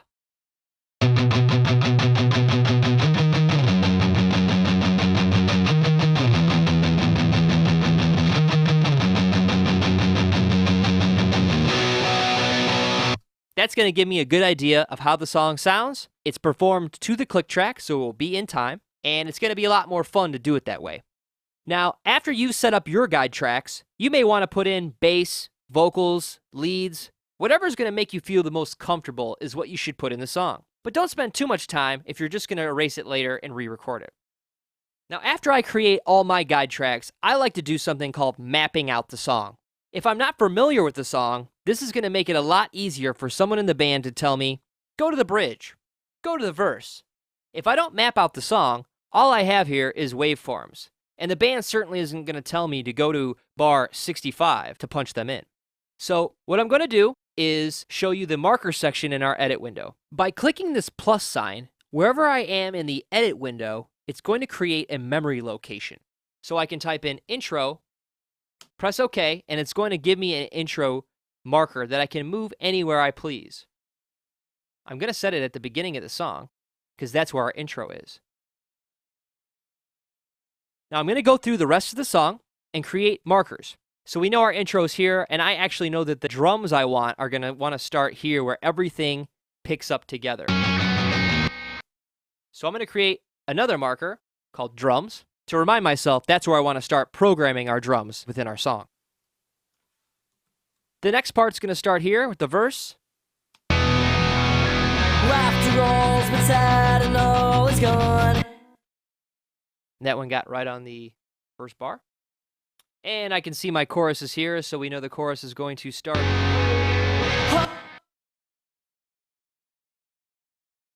So there you go. You can see I've got my intro. This is where I want my drums to start, my verse, my chorus. Now I'm going to finish out the song before the next video, but I just wanted to show you how easy it is to map out your song to have a great overview of what the song contains. That way later on, when someone says, hey, take me to the bridge, you don't have to throw a dart at your screen and hope that it lands at the bridge. To recap, we've discussed setting up a tempo or BPM, creating a click track or metronome, the reasons we want to use a click track, starting with a guide track or scratch track to capture the spirit of the song, and mapping out our song using markers in our edit window. Thanks for watching. In this video, we'll discuss grid resolution. Grid resolution is associated with the grids available both in our edit and our MIDI editor window. Now we know we can turn our grid on and off, but we can also change the resolution of the grid. Now when I say resolution, it's similar to a camera. The higher the resolution of our grid, the more detail we have in front of us. The less resolution means there's less detail available in programming our drums or MIDI notes. This grid is set up to 16th notes, and you can tell that because between bar 1 and bar 2, there are 16 spaces available to create a MIDI note. If I lowered the resolution to say quarter notes, there would only be 4 spaces available to create notes. Now why is this important? Because when we're programming our drums, we need to have the proper resolution set to create realistic drum sounds. If I wanted to have 16th notes on the ride cymbal, and I only have the resolution set to quarter notes, I'm only given the option to put 4 notes in my bar. But if I raise the resolution to 16th notes, I have 16 spaces available. So I can create more notes in that same space. So I wanted to discuss this topic because it's important not only for quantizing, because you need to be aware of what resolution your drums are set to. But you also may get stuck and wonder, why can I not create more notes? You need to check your grid resolution. So in this video, we've discussed grid resolution, its importance in creating realistic drum sounds and quantizing. Thanks for watching. In this video, let's discuss the MIDI editor. The MIDI editor could be the most important tool we have when programming drums. Now there's two different modes of viewing the MIDI editor. One is called the docked mode, and the other is called the standalone mode. I prefer to use the standalone mode when programming drums, but I'm going to show you both right now. The docked mode can be accessed by clicking this arrow here. As you can see, it docks the MIDI editor in our edit window, and there's not a lot of space to work in, so I don't find it ideal for this situation. To get to the standalone view, you can click on Window and scroll down to MIDI Editor. Now, as you can see, you get an entire dedicated window. And for programming drums, it's key because we have a lot of different instruments that we want to program. So we're going to need the space to be able to access and see all of our instruments. The other way to get to the standalone mode, you're going to select an area within your instrument channel, right-click, and open in MIDI Editor. Both of these functions will work on PC and Mac.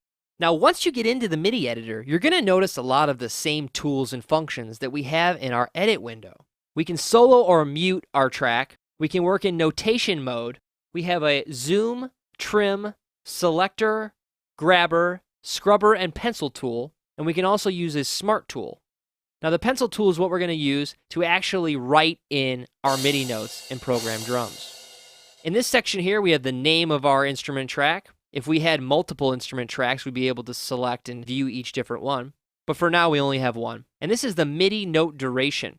Now, I like to keep it in 16th notes for programming drums. So as you can see, when I write a note, it does so in a 16th note duration.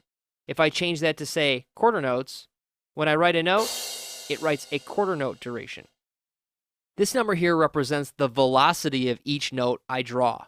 So I've drawn 6 notes here, and they've all come out at the same velocity. Now you can see this in this track lane here. If I click on the note, in the left-hand side here, it tells us our MIDI velocity number. And 80 is the default and a very good place to start because it's right in the middle. The hits won't be too hard or too soft, and we'll manipulate that later to create a realistic drum sound. Now, while we're in this track lane here, when you click, it has a drop-down of different aspects you can change in your MIDI notes. For programming drums, we mainly want to focus on velocity, but you do have some other options here. So if you're creating other MIDI tracks, it's good to know that track lane. Now up here we have a play MIDI notes when editing function. Now that function is going to actually allow us to hear the notes we're writing. Now that's important when we're only using a pen tool in programming our drums. But say we want to select a large section of notes, you're going to get that effect. So we can easily turn it off, select some notes, without having to hear all of them at once. So this is a good tool to know as well. Now the mirrored MIDI editing function is an important function to know and be aware if it's engaged or not. Mirrored MIDI editing is simply put, if we have a section, say we have this verse section here, and we're going to duplicate it and paste it somewhere else in our song. If I double click this, it's going to open our MIDI editor. And if I engage the mirrored MIDI editing and make any edits in this region, it's going to make the same edits in that other region.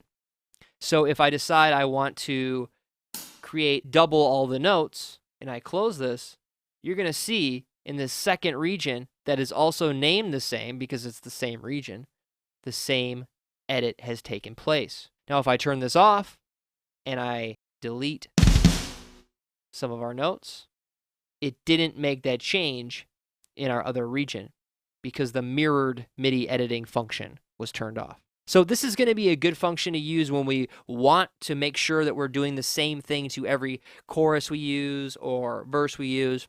But it's good to know that if you do copy and paste sections, which we will, and you have that engaged, you're going to be editing all of those at once. Now we have our modes. We have a shuffle and spot mode, which we probably won't use, and a slip and grid mode. Grid mode, when I draw a note, it's going to snap that note to the grid. If I'm in slip mode, I can draw a note anywhere I want.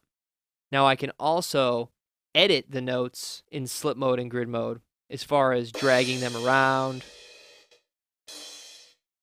And if I put it in grid mode and I drag these notes, they're going to snap right to the bars. And this section here allows us to turn the grid on and off. I generally keep my grid on all the time. I like to see the grid lines.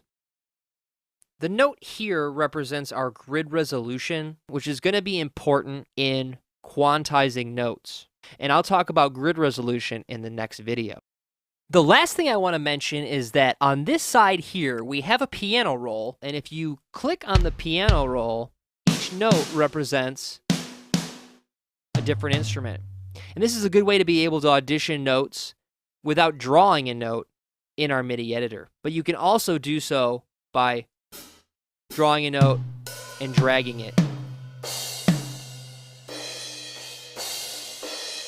And we can change the color of our MIDI notes very simply here. So in this video, we discussed the MIDI editor in depth, both standalone and docked view, some of the functionality within the editor, and tools within the editor, our piano roll and auditioning instruments, the track lanes, our grid and some of the tools associated with it, such as MIDI note duration, play MIDI notes when editing, and we also discussed the mirrored MIDI editing function. In the next video, we'll discuss grid resolution. Thanks for watching.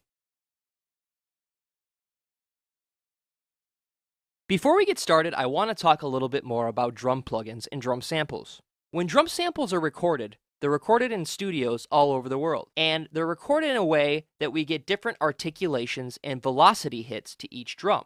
And that's what really gives us the ability to create realistic sounding drum tracks, because when the drum is triggered, we have the ability to make it not always triggered from the same sample. And when we trigger a drum from the same sample, you get that well-known machine gun sound, and that's going to make your drums not sound realistic.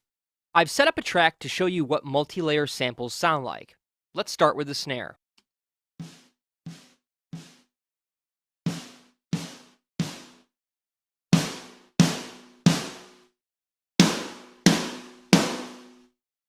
As you can hear, we have 4 very different velocities: a soft, medium, hard, and smack hit.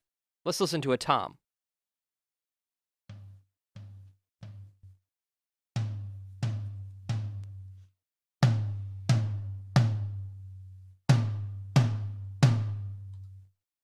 And lastly, we have a nice crash cymbal.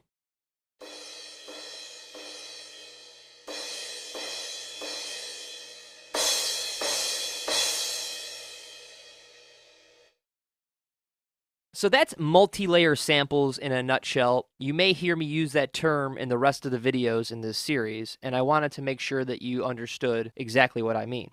Now, I'm going to be using Steven Slate Drums in this tutorial. The reason I chose Steven Slate Drums is because it's an affordable plugin and has some really great drum sounds. Now, if you don't plan on purchasing more software, don't worry. Most DAWs have built-in samples somewhere within the program.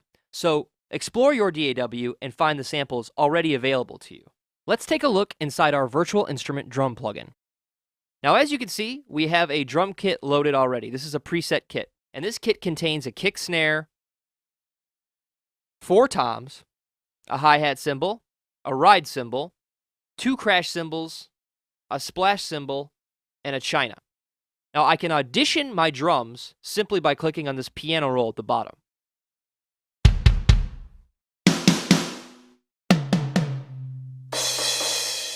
Now, your plugin may have a picture of a drum set or a different way, but all plugins will have a way to audition each individual drum in the drum kit. We also have a list of instruments and our preset kits. Now, each individual drum has its own characteristics that can be changed. Now, as you can see, we can solo and mute each channel, which comes in handy when you're making adjustments to an individual drum and want to make sure you can solo it out. We also have a tune knob that's going to change the tune or tone of our drums in a semitone fashion. Let me give you an example of that right now.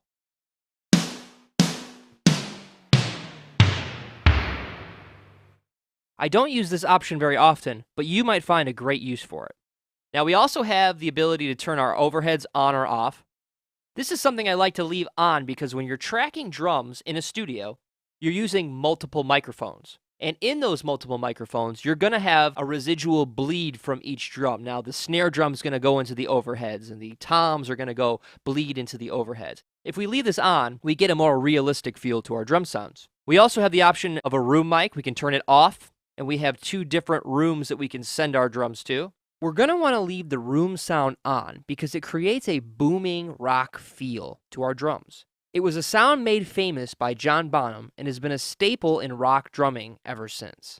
Within our drum instrument, we can change different parameters on each individual instrument within the kit. We have access to change the dynamics, the depth, the direct mic volume, the room mic volume, and the panning.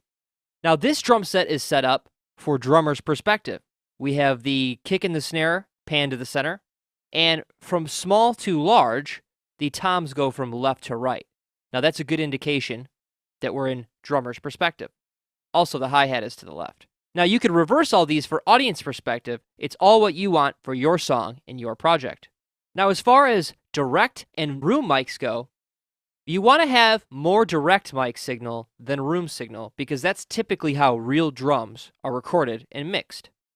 Let's take a listen to our snare using only the direct mic, and then we'll slowly bring in the room mic.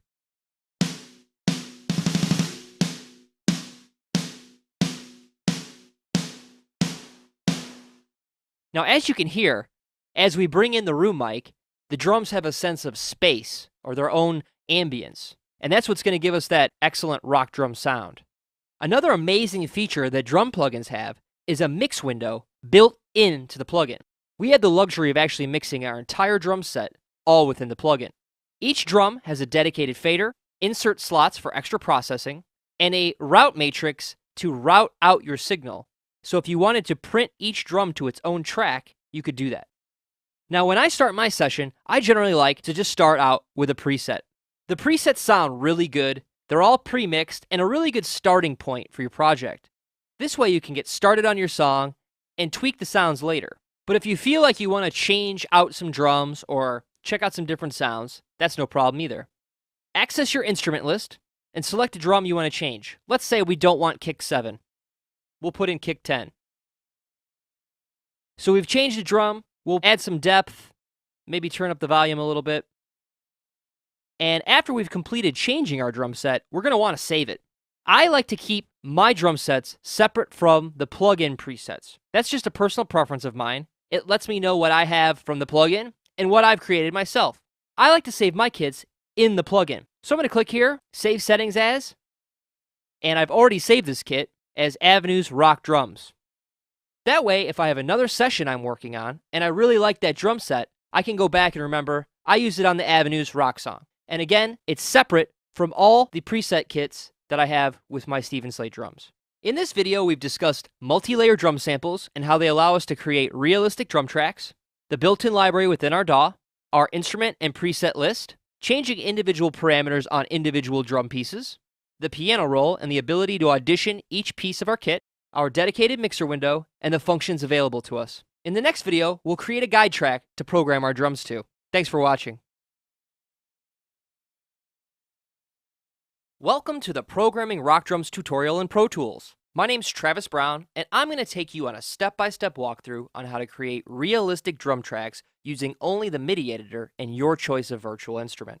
In this video series, we will discuss drum plugins, multi-layer samples, using velocity to humanize your performance, and quantizing MIDI notes. I'll be using Pro Tools and Steven Slate drums, but the techniques in this series can be applied in any DAW, even GarageBand. Now I have a track from the band Avenues. They've been kind enough to let me use this song for the tutorial, and it's a great rock song, a fun rock song, and I've already programmed the verse and chorus just to give you an idea of the song. So let's take a listen to that right now.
So now you have an idea of the song we'll be working with. In the next video, we'll discuss drum plugins in more depth. Thanks for watching.